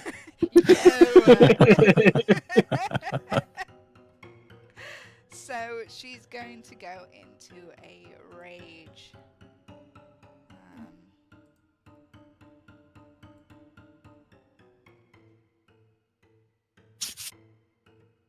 Grr. Arg. And she's gonna fly towards this creature and hopefully bonk it with an axe. So I don't think you'll be close enough to hit it in melee range. Be 35 feet. Didn't you have +5 movement speed from being a barbarian? I think I've only got 30. Unless I'm wrong. Let's find out. I don't think the extra movement comes until later. Barbarian. Maybe so. I know I've only got 30 fly, and I would be flying over this liquid. Far enough. Well, in that case, she's going to charge towards it. She's going to throw her javelin. Go. If I can find my javelin, that is. You checked your fairy pockets. Oh, there it is. It's fifth level where you get 10 extra feet of move. Okay. Oh, okay. Yep. 20 will hit. You get advantage, Kitty, by the way. Mm-hmm. Do I? So you can roll again. Yeah, because guiding bolt. Yeah. Mm-hmm. Oh, okay. So you might crit. So roll again, yeah? Make sure to hover over the monster and press T to target it as well. Thank you.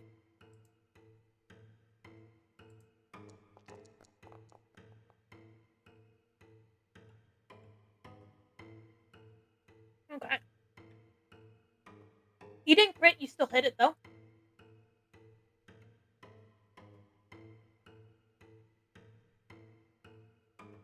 Okay. And Go ahead and roll your damage. And it's going to take a reaction once you hit it with some damage.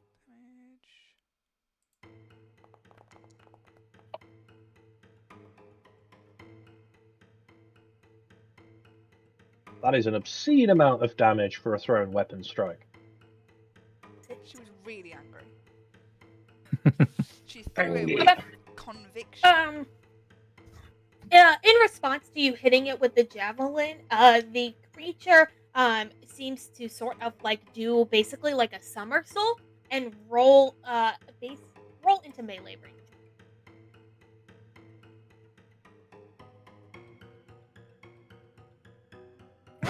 I think that's it. Bonus action, movement, action. Okay, Quill, it's your turn. How big is this thing compared to Kiko? With about 20 feet in every direction. So. This is Kiko And like time giving for it the evil stare. How big are the tentacles in comparison to Kiko? Too big for whatever Roll you're for thinking.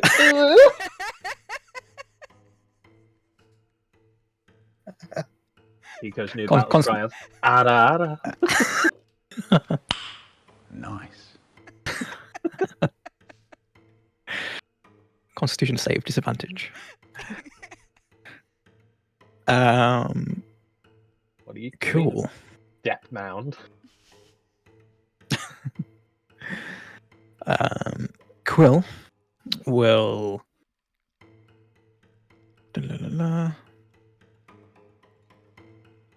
Yeah, he'll pull out this kind of dark brown tome from his side,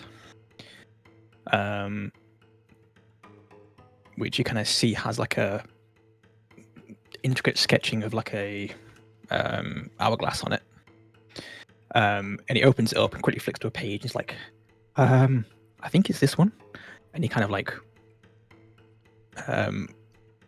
speaks some words and then kind of reaches out to the creature with his mind and says, Walter, I know you're in there. And he's going to cast Mind Sliver on the creature.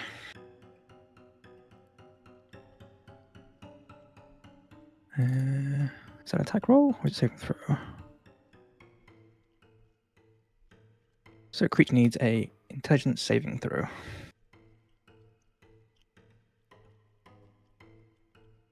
Go ahead and do it again, but make sure you target the creature so it'll automatically roll. Oh, Saving throw, please. I thought I was.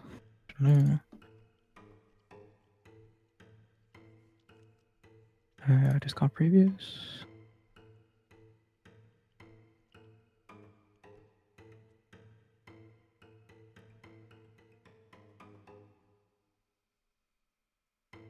Okay. Oh, it says previous roll of Mind Sliver has not been completed. Go ahead and discard previous. Discard previous. Why it's not doing that? Okay, that's fine. Intelligence saving throw? Yeah. Not a strong suit.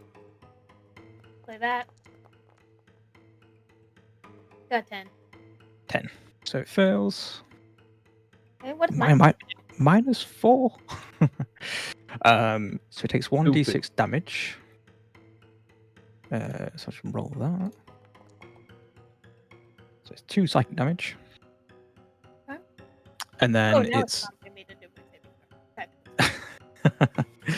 Maybe I need to roll damage first, and then it does it. Okay, fair enough.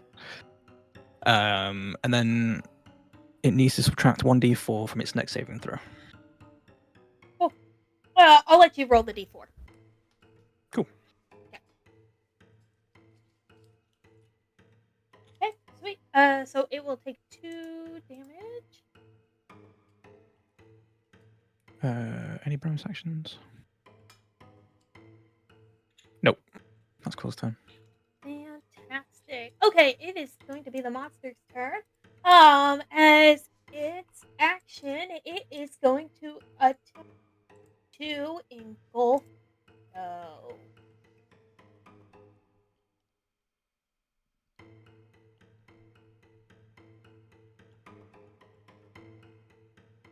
Okay. Go ahead, make a strength saving throw for Kiko. Trump you in the chat. Can just imagine Kiko's like, you know that when mosquitoes are like by your ear and you can just hear this. That's just her. Just Kiko. Remember, you've got your raging, so that's at advantage. Okay. Thank you.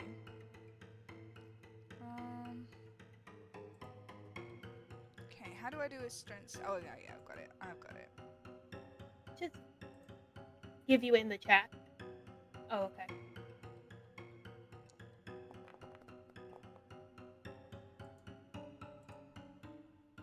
Okay, impressive. It is unsuccessful in what it does, but instead it is going to use the second half of its multi-attack, and it is going to attempt to slam you into the. I don't want to be slammed by tentacles for once. Lie.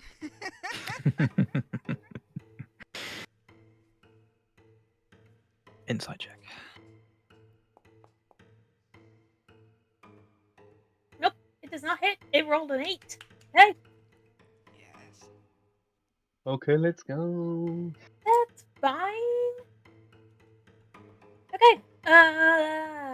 Finally, it is going to do one last thing as its bonus action, and you see that on kind of like the head sphere area, a bunch of pustule mounds start to appear. and it is going to burst them, causing a spray of just like gross, like a purulent drainage and blood, and everything in a 20-foot area, which is going to be go, unfortunately.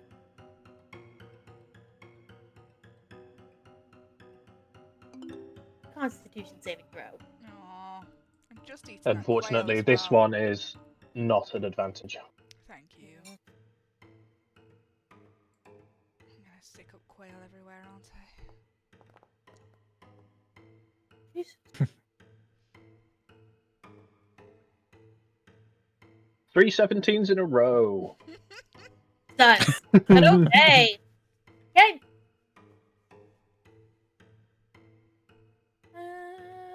Okay, that's it. That's its turn. It is Sorin's turn. Awesome. This thing has a -4 to its a -d4 to its saving throws, right? Yep.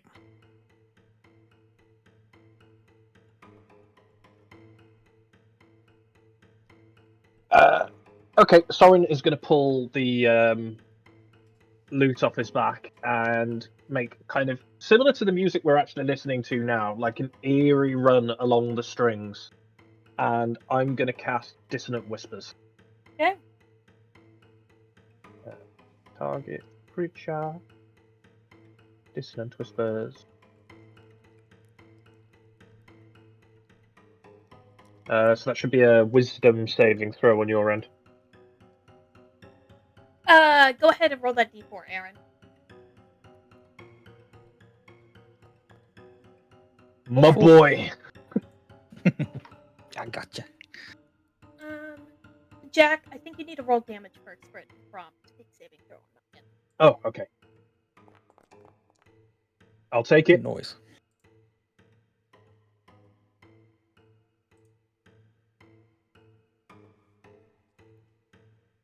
$15. It already used its reaction, didn't it, to combat roll? Yep. Okay, so it doesn't have to move away. Okay. 15 in total.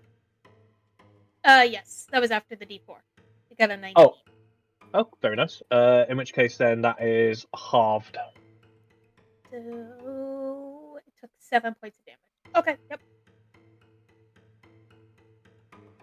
And then for my bonus action,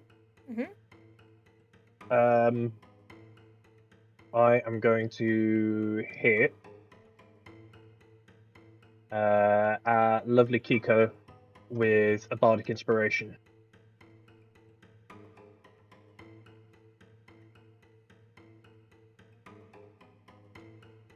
She starts Be chanting. inspired.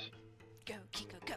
Go, Kiko, go. That's what Sorin's going to do as well. Yeah. Just in a much more musical go Kiko go go Kiko go, much to the tune of Grease Lightning. Kiko, for the next 10 minutes, you can add a d6 to an ability check, attack roll, or saving throw. It can be added after seeing the roll. Okay. Go. And that's me. Fantastic. Amaris, it's your turn again. Okay. Cass would kill me if I used all of Amaris' spell slots. So Amaris is going to pull up the heavy crossbow that they had equipped and pop a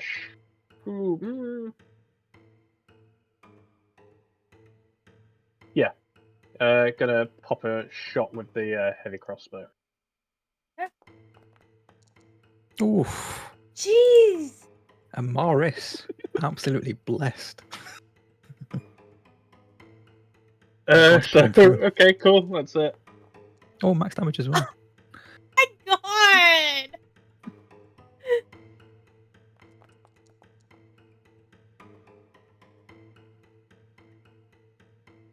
Jesus Christ. Okay. Cool. Okay. I'm glad I put all this work into this monster for Jack to roll 2 nat 20s in a row. Go. It's actually, sorry, this is Amaris' third nat 20 in a row.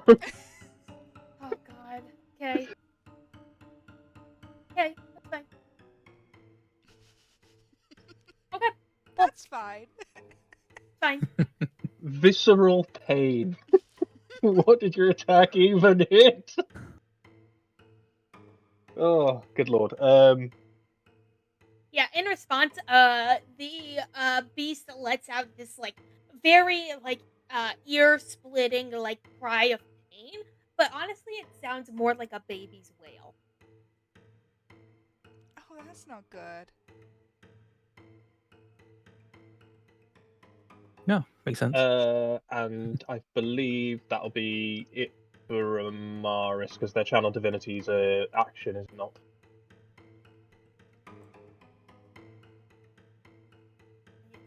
Yeah. Okay. So, yeah. Okay, that means Kiko, it's your turn. This amber stone that I've got, will that count as casting a spell? No, it counts as a bonus action. Okay, that's fine then. Yeah, in that case, I'm gonna pull out the stone from my pocket and kind of very Sailor Moonish, kind of hold it up to the sky and go, Walter! And just pause for a second just to see if anything actually happens. Okay, roll a charisma check for me. Oh gosh. She is not full of charisma. Oh, really? Kind of.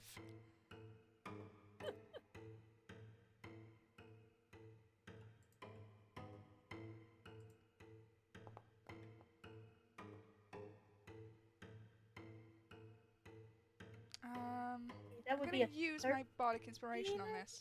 Okay, that Noise. makes that an 18. Okay, yeah. The creature seems to kind of like look at you, and it seems to like very slightly kind of like cock its head.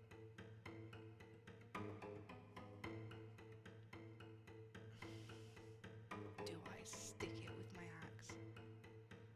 That's the question. Come here, child. Slam. Bedtime.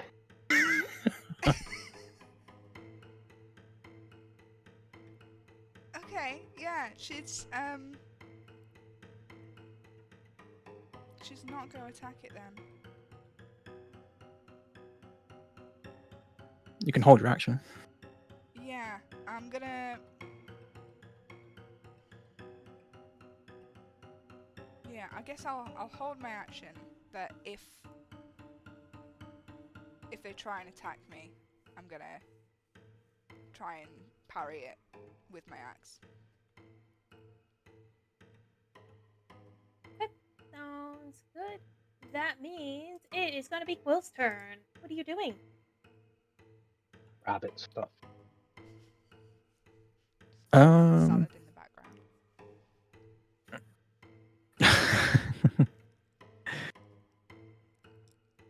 Is the chanting still going on? Do we hear that at all? It stopped. It stopped. Huh. Sorry, I forgot to mention it, but it did stop whenever you entered the room.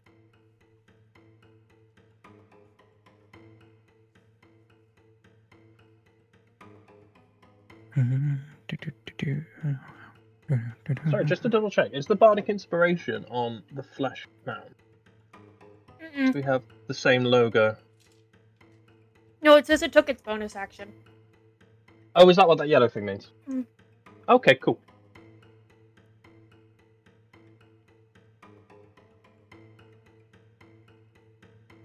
Yeah, it'll show like a little like circular kind of like arrow for a reaction, and then a little star for the bonus action. Cool. Helps me keep track of things. Cool.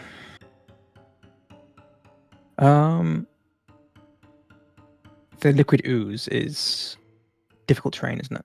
It is. Cool. So how far is it to that plinth? 15 feet? So it'd be 10, 20, 25 actually. The arrow does not, or the ruler does not automatically count, Gotcha. unfortunately.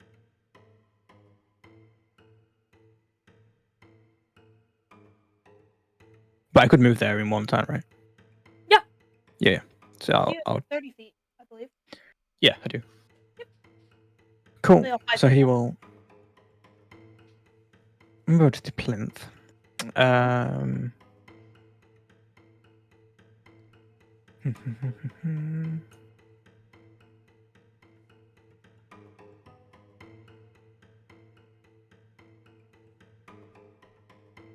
Can you do a full investigation on the plinth? Just to see. Yes, but it will take your bonus action. That's fine. Happy Mhm. with that. Is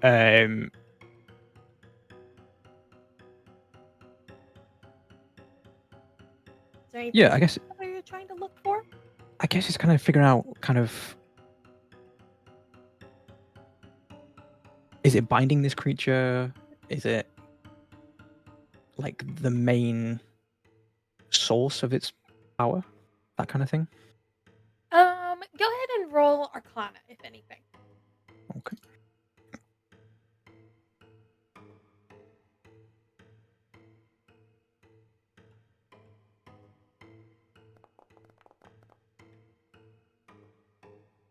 It's not quite obvious to you at this point what its main source of like power or energy is. Cool.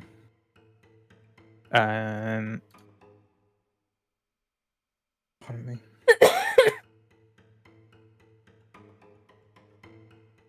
So that's his bonus action. He says. Yes. Awesome.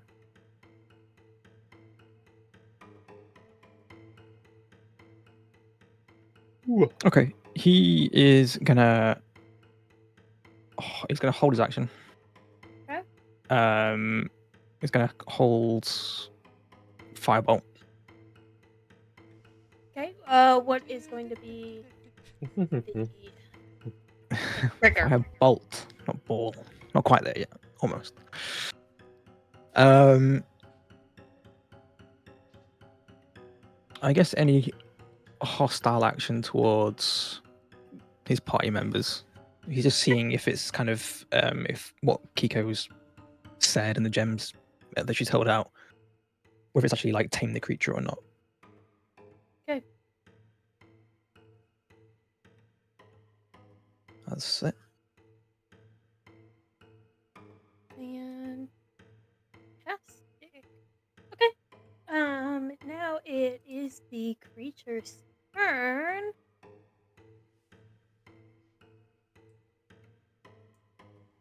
Okay. It looks at Kiko and it seems to kind of like snap out of it. The way its head was kind of cocked is now straight back up, and it is going to attempt to attack Kiko. So we'll do that first, and then you guys will get your ready actions. So it is going to attempt to slam you again. Kiko.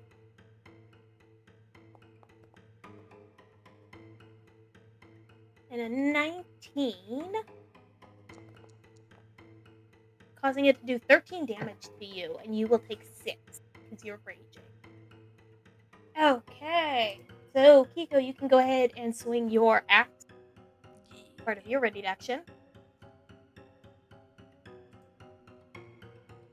Chippity choppity. Is that an advantage? No, his guiding bolt is. It was just a one time.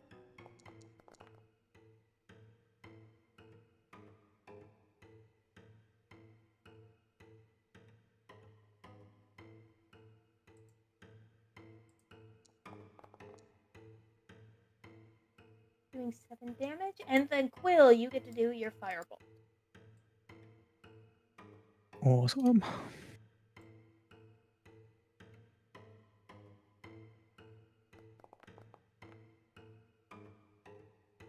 Unfortunately misses. No worries. Okay, and then the monster is going to take its second part of his action and attempt to slam Kiko down again.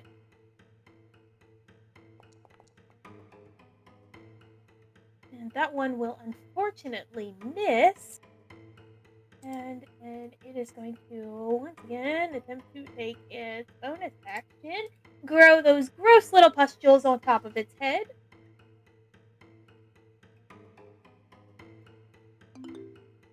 And con saving throw, please.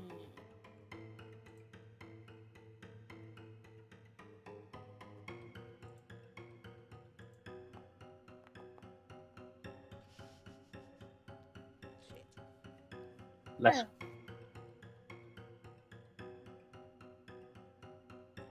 With that, that is going to be a fail, so you are now poisoned until the start of the creature's next turn. Gross. Told you the quail was bad. Poison means you have disadvantage on attack rolls and ability checks. Okay, and that is its turn. Sorin, it's your turn. Okay.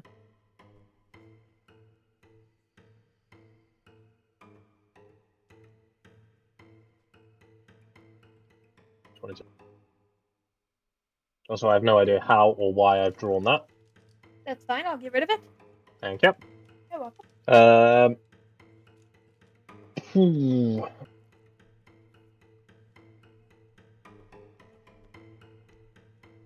All right. Sorin is going to look at this ugly creature and shout,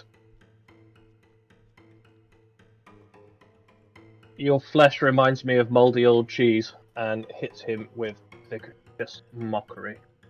Hey,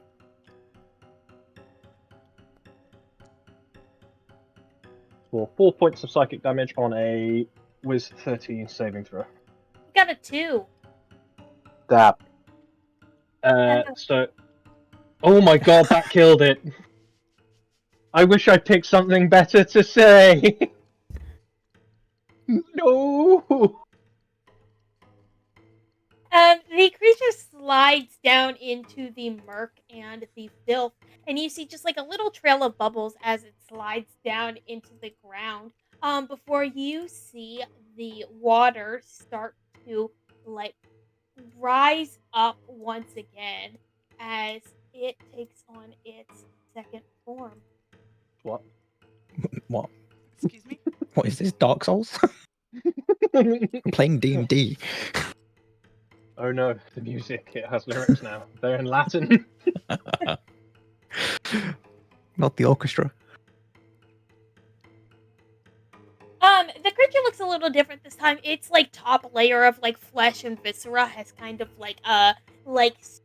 sloughed off into the water. So around in the murk beneath, you can see like floating bits of like viscera and flesh as you see a more skeletal form of this creature. Inside of its like chest cavity, you see a kind of like pulsating beat.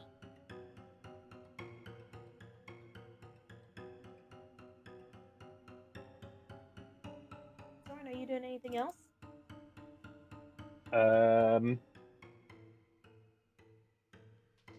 I'll throw another.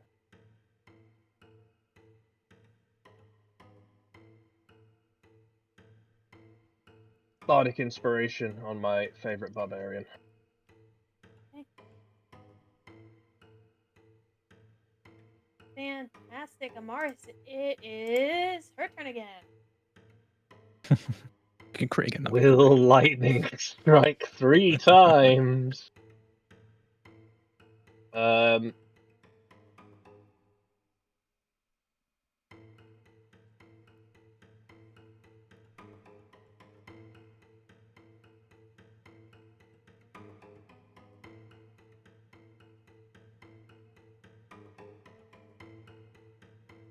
Yeah. Gonna try for another guiding bolt. Okay. Less good.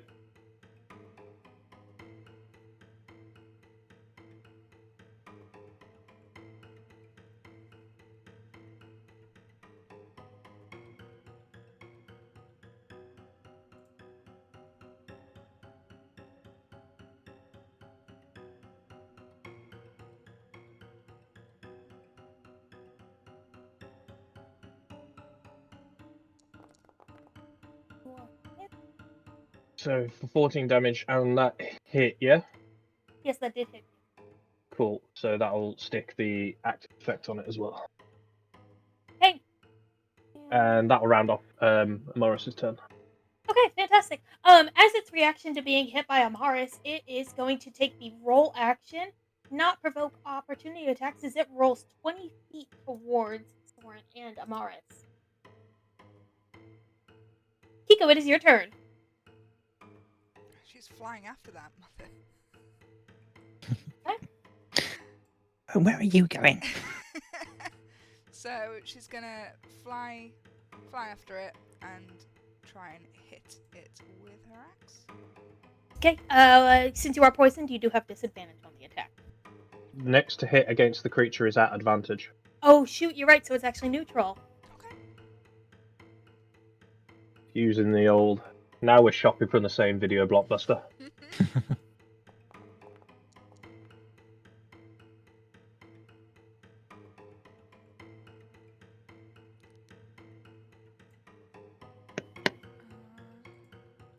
work?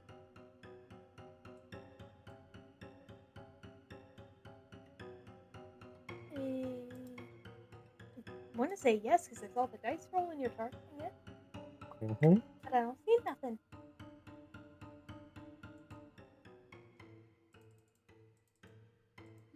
Oh, there we go. There it is. Just took a second.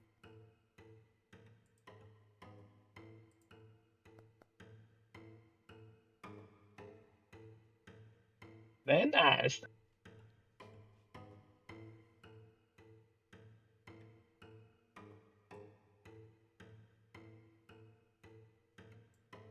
Okay. What else are you doing? I think that's all, but since she did see how effective it was to call this thing names, she just repeats what Sorin said. Yeah, you stinky cheese face! Which has no effect, obviously, but she feels better for saying it. Hopefully it dies again. This thing, it just has really sensitive feelings. Need some therapy, okay? Okay. That will be Quill's turn then. Quill seeing this thing charge towards it or roll towards him. He's gonna back the hell off.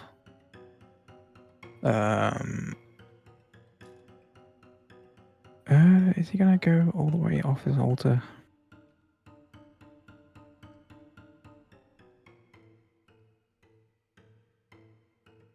Yeah, he's gonna hop his way over to this side again. Little bunny foo hopping through the dungeon. And then he's going to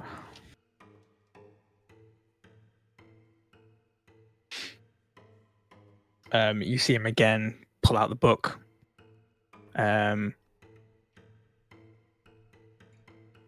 of wave his hands over it, speak a few words. And four.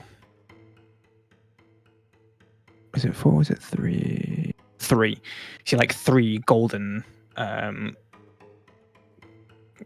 of little darts appear above his head and then fire towards the creature as he casts magic missile.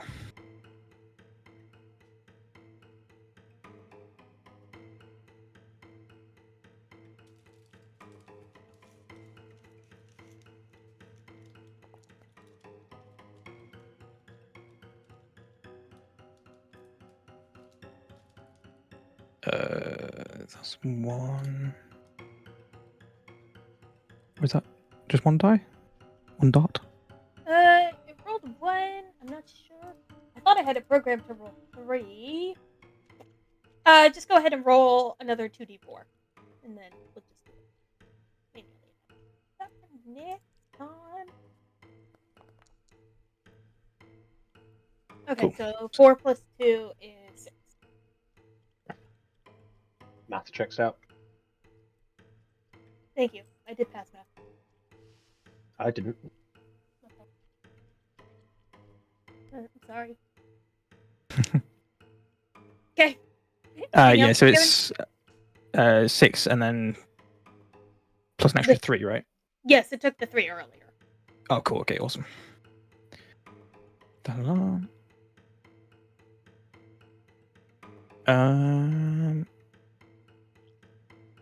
He's used his movement, so that'll be it for his turn.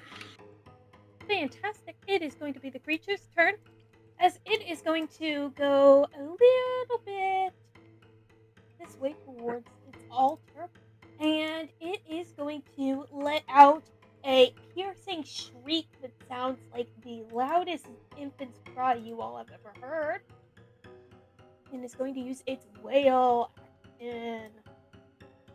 That looks threatening. Like a rave. I need everyone to roll a Constitution check, please. Or it's D saving throw. My bad.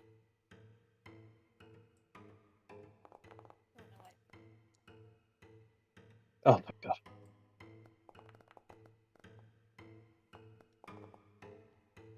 Is that a Constitution saving throw? Mm-hmm.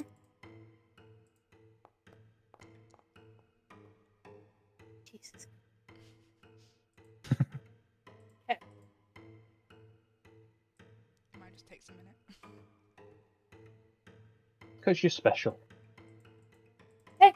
You will let out this, or hear this very loud, piercing scream. And, well, none of you take damage. You see that the, pulsing, chest cavity of this creature, its, sternum, cracks, and you see the ribs kind of, flay open, and being held by tentacles, inside this now exposed chest cavity is a small, desecrated infant corpse.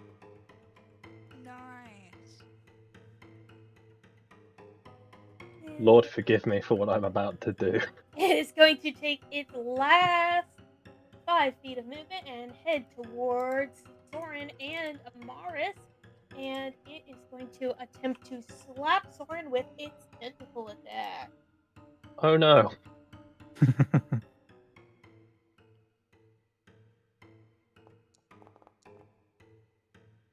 Silvery barbs.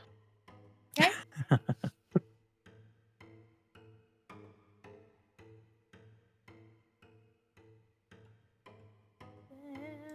We'll just roll a new d20.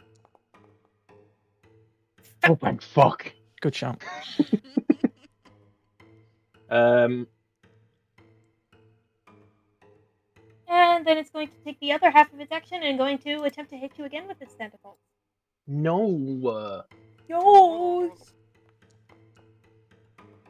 Shit. I need to put my silvery barbs onto something else. Your advantages.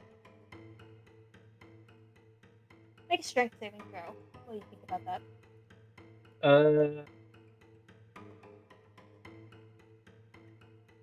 Tell you what. Make it easy. I'll just put it on myself and I'll take this at advantage. Okay. If You you just hover double over check. the dice, there should be a little plus sign that should give you advantage. I just want to double check that I can actually do that.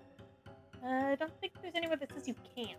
Yeah, it specifies you can choose yourself. Some of my abilities, like Bardic Inspiration, I can't use on myself. Yeah.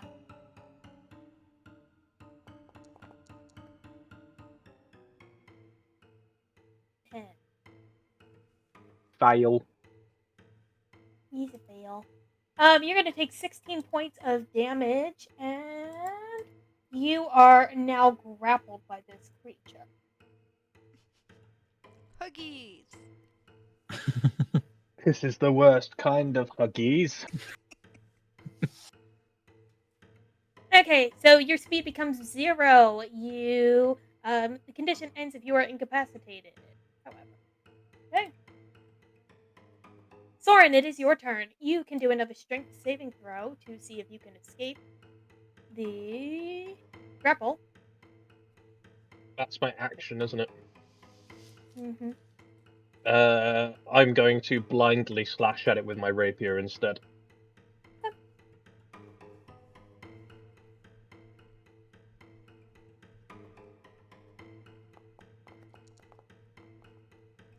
This isn't working as planned. Oh no. Oh, now I'm dead. That's the end of my turn. Okay. That's going to be Amaris' turn then. Ooh, crumbs.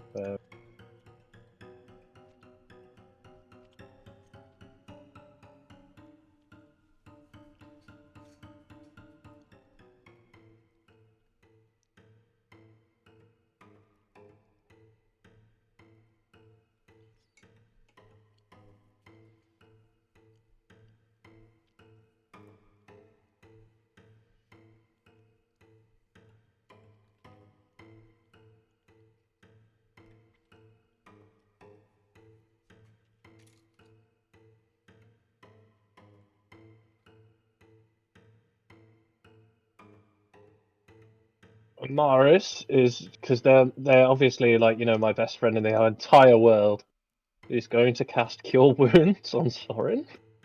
Okay.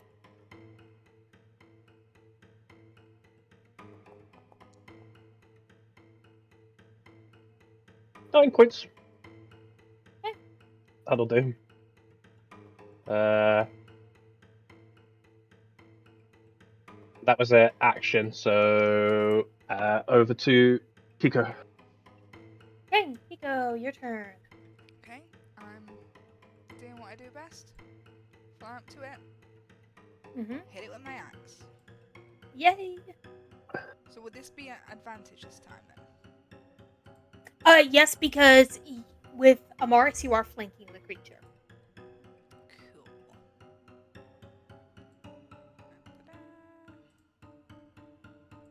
Oh, press normal.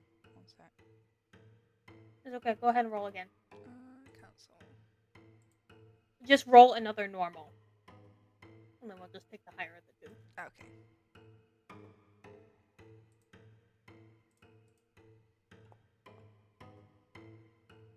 Okay, that's it. That one will hit. We'll go with that. Let me click it. Maybe I can just close it. Can I just close it?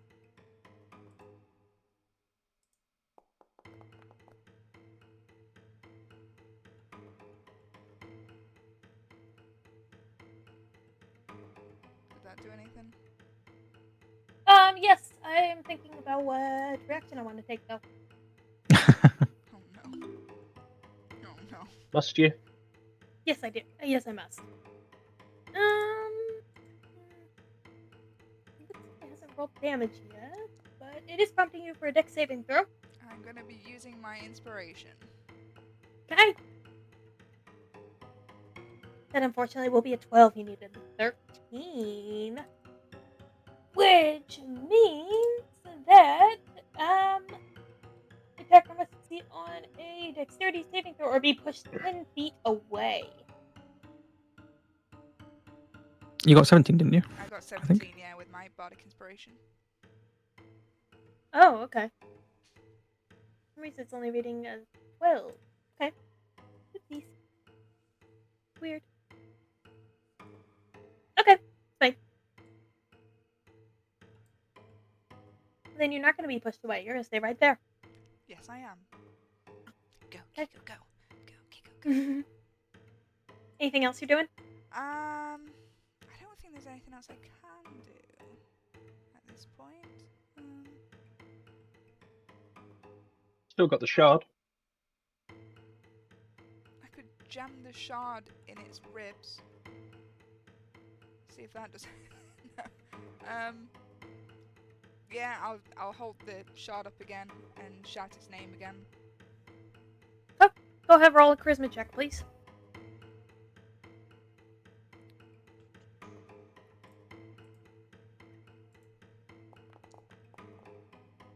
Oh, good. That unfortunately does not do anything. The creature doesn't even acknowledge it.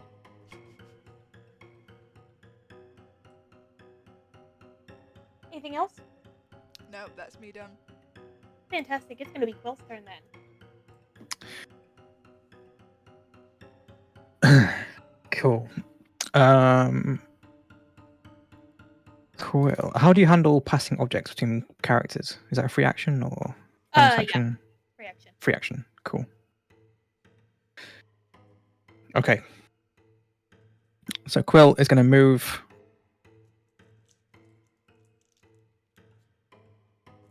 over to Kiko. Mm-hmm.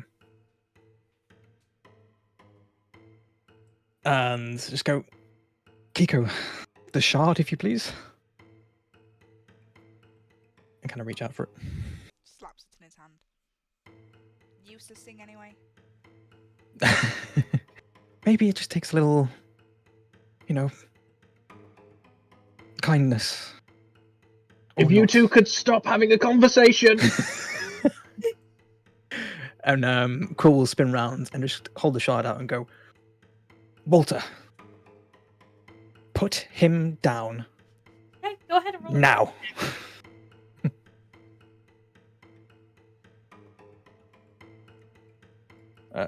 Charisma. Not my strong suit, but hey ho. Oh, so close. Unfortunately, that does not seem to get the creature's attention. Kind of gives the crystal a shake and just like, I know this thing works. You gotta activate it. Crack it like Cool. a glow stick. Good plan. Gonna say that. Cool. That's an action for using the crystal. No, bonus action. A bonus action. Cool. Okay. In that case, then he is going to.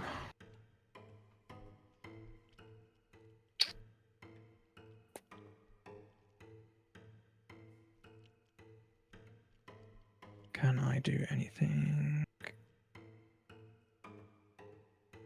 Nope. So he's going to firebolt it then, which is disadvantage, I think, because he's in close range. Yes. In that case, then he's going to use. Well, I cast Mind Sliver. So again, he kind of like forms this psychic energy in his hands, and you see it strike into the creature's mind. And it needs to make a intelligence saving throw. If I just roll damage.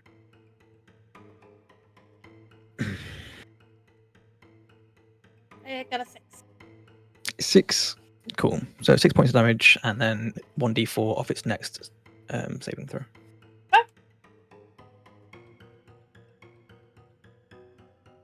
Fantastic. Okay, anything else? Bonus action. Nope, that's it. It is going to be the Fleshmound's turn, as it is going to take its first action and attempt to totally engulf Sorin. You're going to make a strength saving throw at disadvantage. Fuck off. Oh. Okay, with a 9. I just got dip all over my shirt. Damn it. Okay. Unfortunately, with a 9, you feel the tentacles wrap even stronger around you, and you feel yourself being pulled into the creature, and to which its rib cage closes around you, and you are nestled inside of the creature, next to this decaying infant corpse. Nice. And then it is going to take its other action and attempt to slam Quill with its tentacles.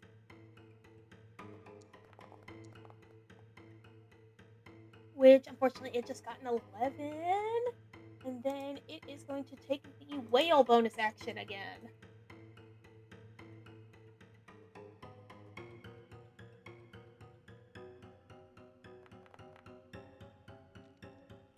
Everyone roll a Constitution saving throw, please.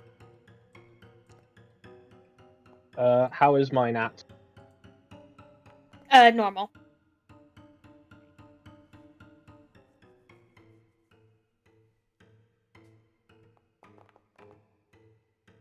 Beck. Oh no. Hits you with a natural 20. Oh. Okay.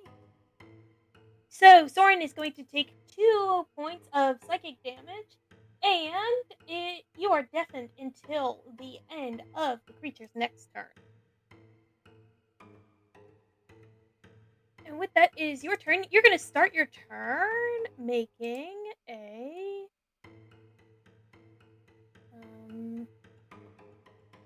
it should prompt you for a roll. Hold It up. has prompted me for a roll. Yeah, roll that. Let me just stay in limbo. 13. Yeah, make your con save. I don't know why it's prompting you to roll damage, but go for it. Okay.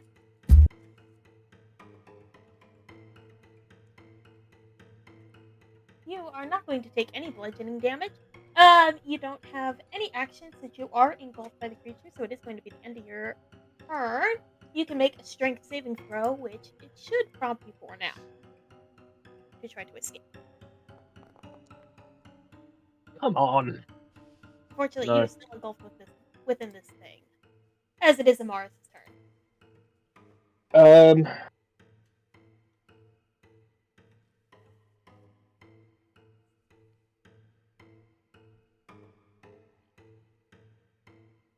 Morris is going to hit it with a... Gonna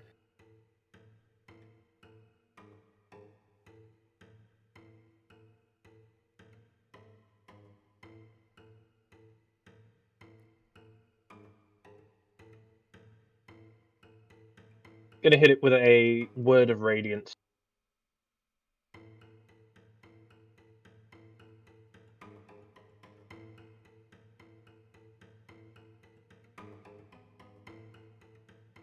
It should prompt a saving throw of some form. I think you might have to roll damage first. Not had any pop-up, just a lot of Cover notifications? Yeah. Yeah. Oh, there it is. Nice. It's asking me to roll a con saving throw. Probably didn't target yourself. Targeting the big red one. This is also doing you, but that's fine. It only got a 5. So it takes 1 radiant damage. Okay, fantastic.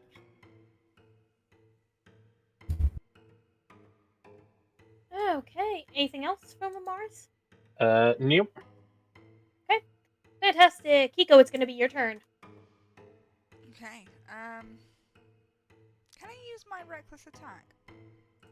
Certainly. Yeah, let's do that. Just a heads up though, you can do that. It will give you advantage, but it will give the creature advantage on its next attack. You do already have advantage from flanking with Amaris, though. Oh, true, yeah. An advantage does not stack. Yeah. Okay. Yeah, we'll save it then in that case. Just go for the old trusty hit him with the pointy end of an axe. Better than the Dolan. Why is it saying discard previous? I guess we'll discard previous.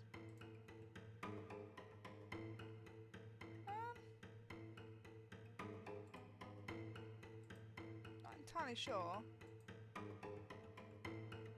Why it's not allowing me to roll. What's it saying? We'll do that. It's fine.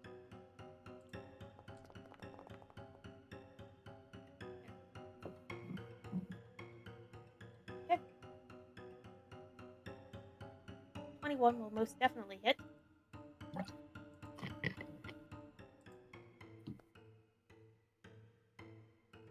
Take 7 damage. Okay. Any bonus actions? I don't think there's anything I can do with my bonus action at this point.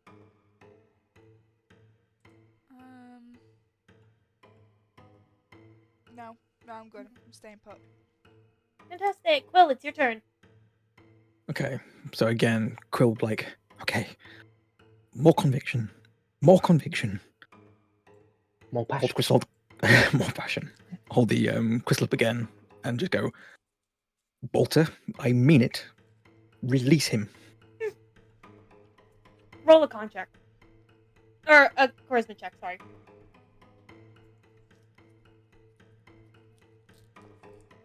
Oh, dice. Same thing. Fortunately, that is not going to make it.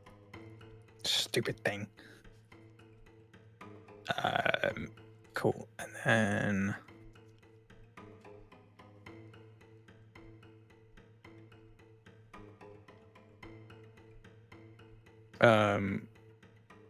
as a free action, he'll go, Kiko, you have more conviction than I do. I'm too soft. Just ask it to release our friend. It may work. And then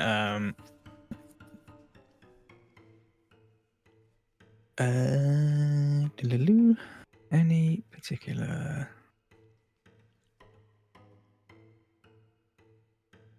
can't do that. Yeah, so again, he'll form a beam of psychic energy and release it into the creature's mind, trying to weaken it further. Cast Mind Sliver for 3 damage. Oh, wait. It hasn't made a saving throw since then, did it? Oops, sorry. That's not why I did that. No, I don't think it...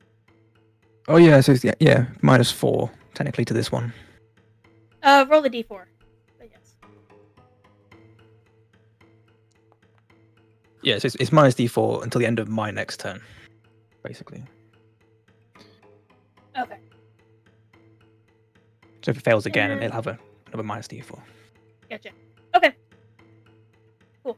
It failed anyway. That's- So it took damage. And it's going to do -d4. Okay. Fantastic. Anything else? That's it. Awesome sauce. It is the monster's turn. Yay.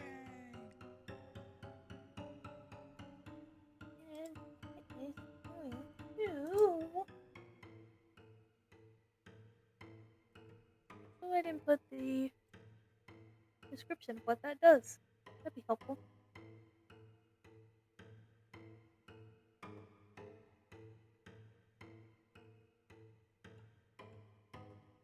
Okay. It is going to attack with its gore spray weapon. It's going to hit Quill. Sounds horrendous. Go make a dex saving throw, please. Cool. Do I have a thing for this?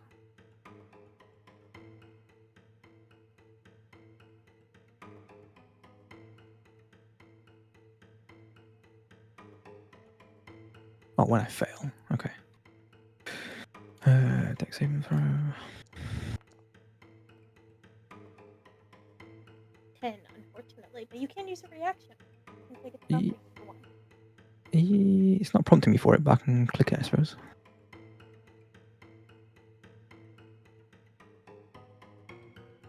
Damage. What does lucky footwork do? When you fail a dex saving throw, you can use a reaction to roll a d4 to add to the 6. Would you like to do that? I will. Okay, go ahead, roll that d4. Come on, 4. Perfect. You 13 need still the save. 3. Yes. Oh, Okay. nice. So it sprays this gross layer of like gore and viscera and blood at you. So you will take half damage.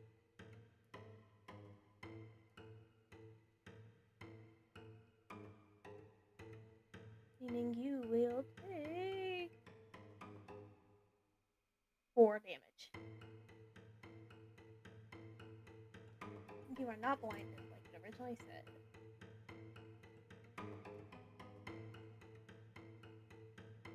Whew. Okay. And that is its bonus action. So it is going to attempt to hit you with its tentacles again.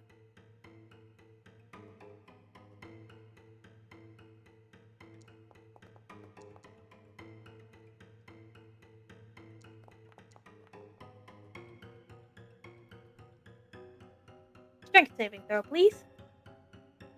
Of course. Quill strong suit. He failed, but it does not do anything. You are already within as close as you can get to it. And then it's going to attempt to attack you with tentacles again. And hit you again. Shield. Shield! Okay. I can't use shields. 'Cause I've already used my reaction, so I take it.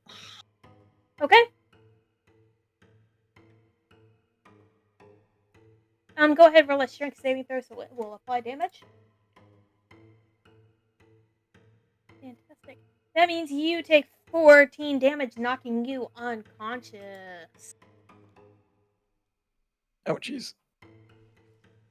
Sorin, it's your turn. Go ahead and roll those rolls.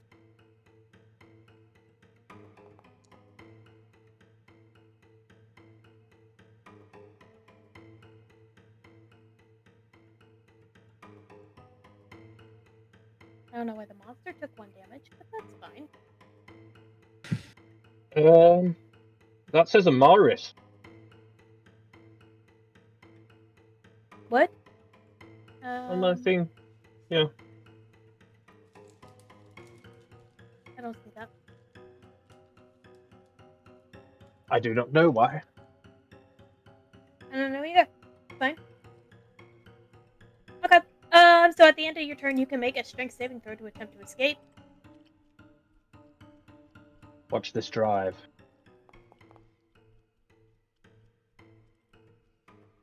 Fortunately, 11 is not what you need.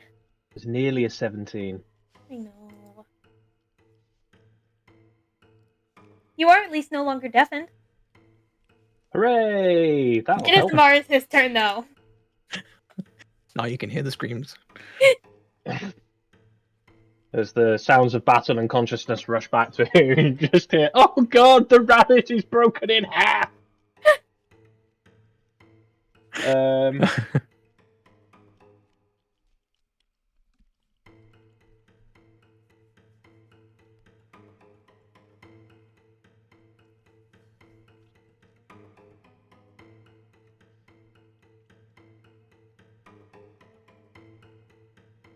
Very annoyingly, 5 feet short of moving next to Quill.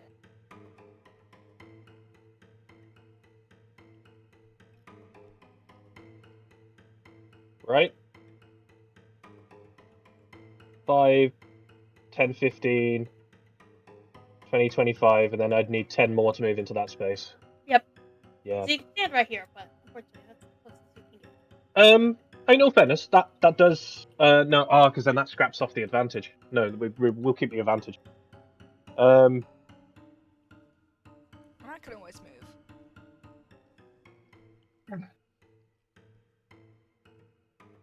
It's okay. Slap him with a Toll the Dead. Okay. Against my better judgment. Do some saving throw. Nice. Nice. Bong. How many bongs is it? 6 bongs. And that is Sweet Amaris' turn wrapped up. Fantastic. Kiko, it's your turn. Okay. She's gonna look worriedly at Quill and then look down at this amber shard. Under her breath, she's like, "Go, Kiko, go. Go, Kiko, go. Go. Stop it, Walter. You've been a very, very bad boy."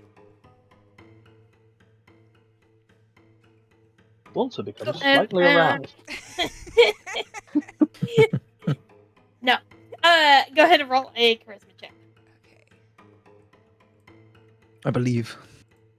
I don't. Aaron, the t-shirt is coming true. That's my next saving throw. Okay. When you say stop it, what do you mean exactly? So I'm Anything specific? I'm trying to get him to let go of Sorin. Okay, fantastic. Stop. using him. You say that, and the amber shard glows gently in your hand. And the creature does a full 360 towards you. And as it does, it looks at you, kind of cocks its head once again to the side, and you see its rib cage open up. And wrapped up in tentacles next to this decaying infant corpse is Sorin. And the tentacles recede, and Sorin tumbles out into the gross, disgusting blood water. Hi, Sorin. Hi, friend. Sorin is spluttering as he scrambles. Am I prone? No, you are not prone. Okay, as he scrambles back up to his feet to get out of the blood water, he's like spitting it out of his mouth and quickly clearing his eyes as he says, "Hi." Very clearly, very uncomfortable at having been, dare we say, intimate with the flesh mound. I know bards are supposed to try and get inside things, but this is ridiculous. Cool. Okay. Okay. Anything else, Kiko? That was just your bonus action. Yeah. Have I got any? I don't suppose I've got any way of helping Quill at this point, have I? Unfortunately, I don't think so. Could do a medicine check to attempt to stabilize him, but I'm imagining that's I not rolled your those strong as suit. bonus actions. Yeah. In which case, something. say the line, Barbarian. I'm Hit it gonna with my use axe. my axe. I'm hit him up real good. That should be Kiko's new axe. And I'll heal and hatch in the barn door, yeah. Go on now, flesh monster, get! So this is with advantage again, isn't it? Yes, you are still flanking. Oof. Nice.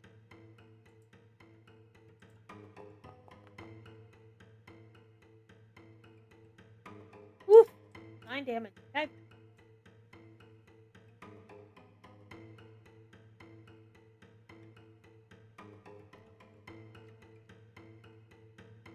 Anything else? No, she brings down the axe and just goes, "Good boys don't eat people." Okay, that means it is Quill's turn. Quill, I want you to make your first death saving throw. Woo! First one off the season. If you go to your character sheet, under the portrait at the bottom, there's that little death tab. Click right on that tab, and in the middle, you click that skull, and it'll roll those death saving throws. Love Oh, that's a death lovely roll button. Uh-huh.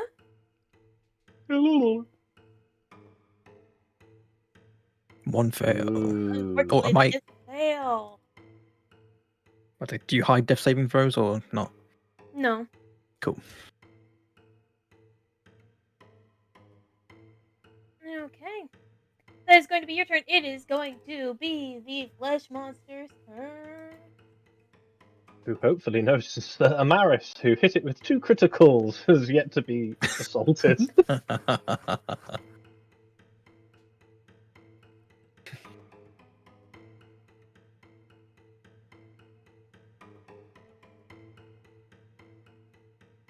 have thought of that, but it is actually going to go.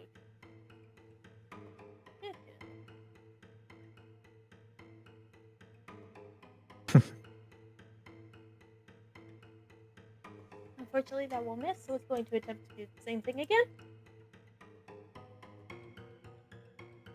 And that will also miss. Fantastic. Okay. It is going to take its bonus action and do a little gore spray.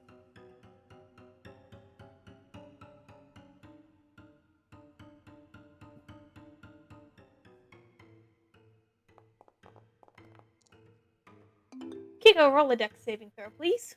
At advantage. Danger sense from level 2. Oh. As it is. Just to double check with you, actually, to be fair, Cordelia. Against an effect that you can see. Yeah. So you can see that it's going to do this testing. And you're not blinded, deafened, or incapacitated. Nice. You had one job. Unfortunately. I think that is going to... No, it's a DC 13. You hit a 13. Oh, Okay. yeah. So you're going to take half damage. And that is the end of its turn. This is going to be Sorin's turn. Okay.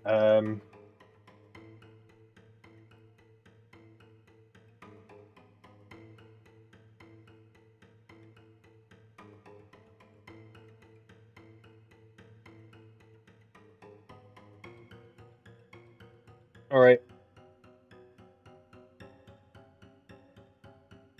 Does it still have that -4 to its saving throw from? It has a -D4. It's not a total 4 yet. Yeah, -D4. Sorry. Mhm. I'm gonna hit it with another vicious mockery. It won't have that. Oh, it- yeah, because you... It's the end of my end next your turn. Yep. Ah, right. Okay. And that was last. Okay. In which case, then, I'm going to whip out my rapier and give it a good old slashy dashy. Okay.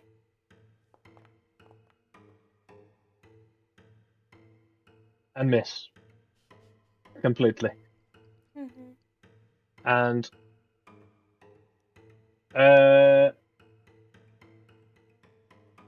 looking at Kiko and like quickly flicking his hand across the strings of his lute that's behind his back, he's gonna just like look at her and say, "Make it count," and you're gonna have my last bardic inspiration. Oof.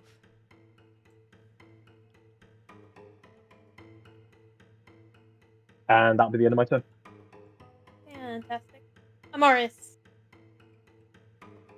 Amaris, on the other hand, is going to hit it with another target thing. Actually, she's gonna use a mace. She does get advantage because Kiko's on the other side. Oh, finally.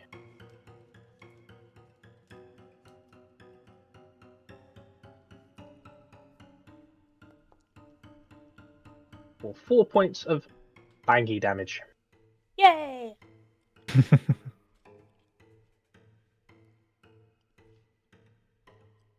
Any bonus actions? Nope. Fantastic. Kiko, it is your turn once again. Do you want to have a guess what I'm going to do? I don't know. I'm going to twat it with my axe. You twat it. Wow. Kind of forward. Sorry, for Cordelia's purposes, twat. She's gonna twat it with her. Okay.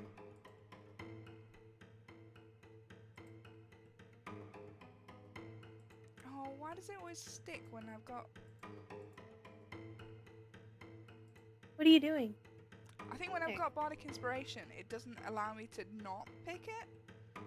You press cancel. Oh, okay. There you go.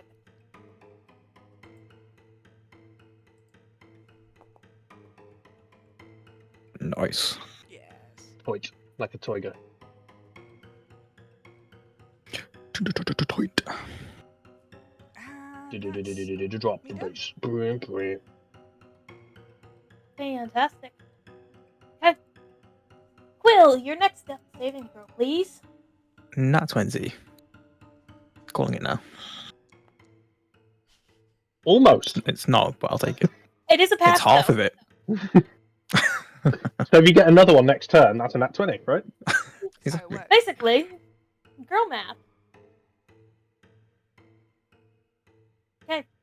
It is going to be the Fleshman's turn, and it is going to hit Kiko, or attempt to hit Kiko again. I think it's actually gonna bite you this time. Oh, good. Keep it funky fresh. Oh no. Oh, good.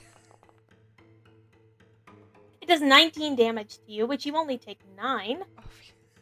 Oh, Luckily. Ooh. Go ahead and roll your lingering injury, please. yay. Oh no, you're Good. punctured. The attack sinks into the meat of your arm. It's probably not serious, but the pain makes you treat your arm gingerly. You no longer get one free object interaction per turn. This effect lasts 2 turns. Okay. Okay. And then it's going to attempt to bite you again. Nom nom. Oh, no. And then is Kiko falling unconscious as well. Oh my He, god. when it bites into you, you feel it like nab right at your ribs, puncturing your lung. You're going to make athletics, acrobatics, constitution checks related to running with a -1 for the next 6 days. Jesus.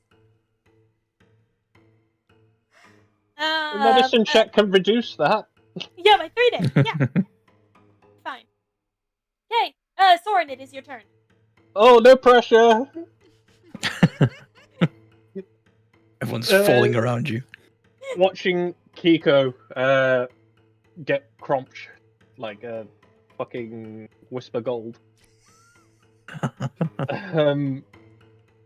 Sorin's gonna let out a little bit of that orcish inside of him and like two-handed, I know it's not, but flavory wise, let out a big old roar and two-handed swing his rapier at the flesh boy. Okay. Come on, do a good.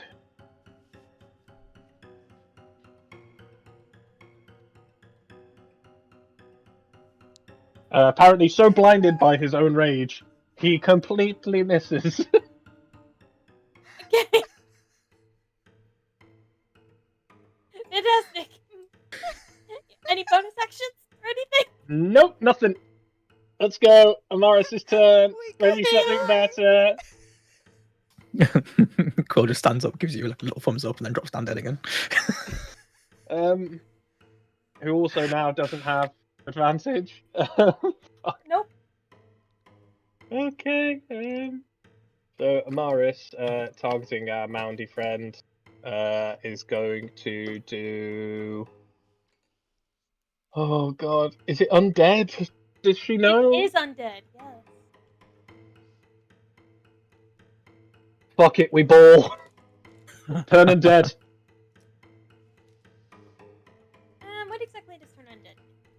Turn undead, when it is at home. Present your holy symbol and speak a prayer censoring the undead. Each undead you can see or hear within 30 feet of you must make a wisdom saving throw, DC 13. If it fails, it is turned for 1 minute or until it takes damage. It must spend its turn moving as far away as it can. Also can't take reactions, and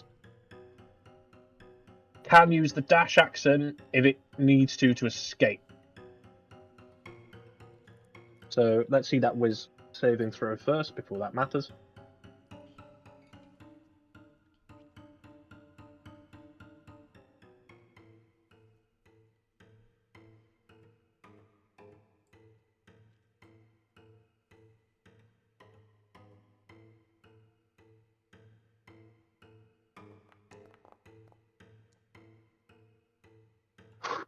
Oof. Right, so hold on. Does it do it straight away or? Yeah, on its turn, it will spend its time trying to move as far away as possible.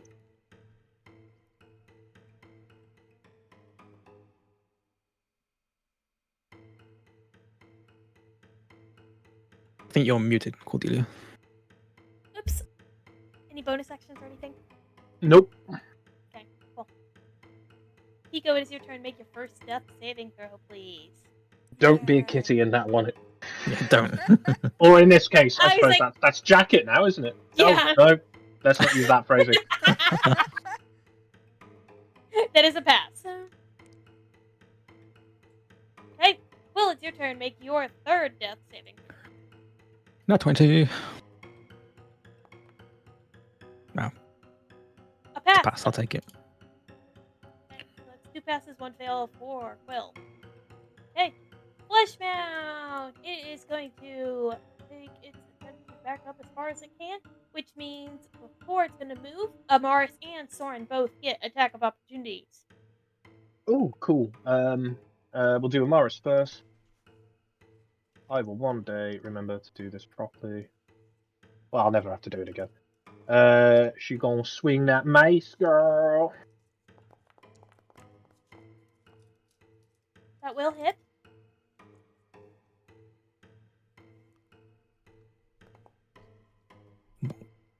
Three damage. Comfortable 3 points of damage. And then my boy Sorin is going to hit with his rapier.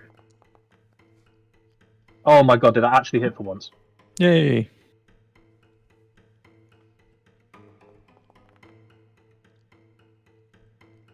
And with that, Oh! how do you want to take it out?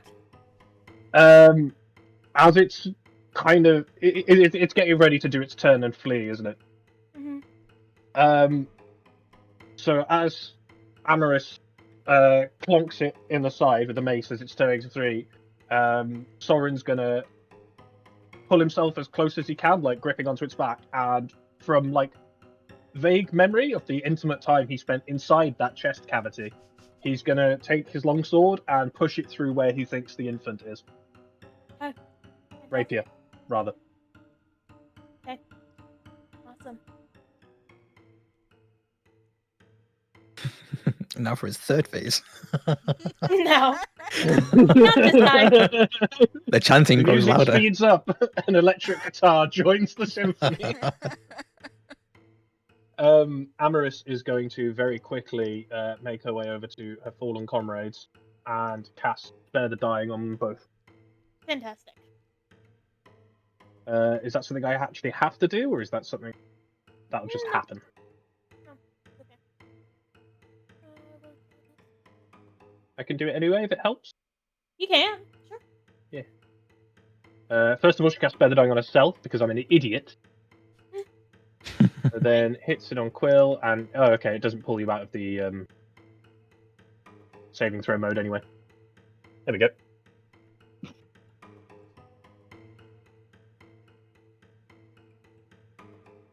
Okay, fantastic. That is where we're going to end off for the night then. Of course. Now that we have achieved this. Okay, Oof. That was a little fantastic. bit bum clenchy. I think. Good. That was ace. Okay. Fantastic. For anyone who's watching, thank you for watching and sticking around. Unfortunately, I'm not available next week, so we will pick back up in 2 weeks. Okay? Nice. Awesome. Okay. Bye, friends. Bye! Ta-ra! Ciao, Das.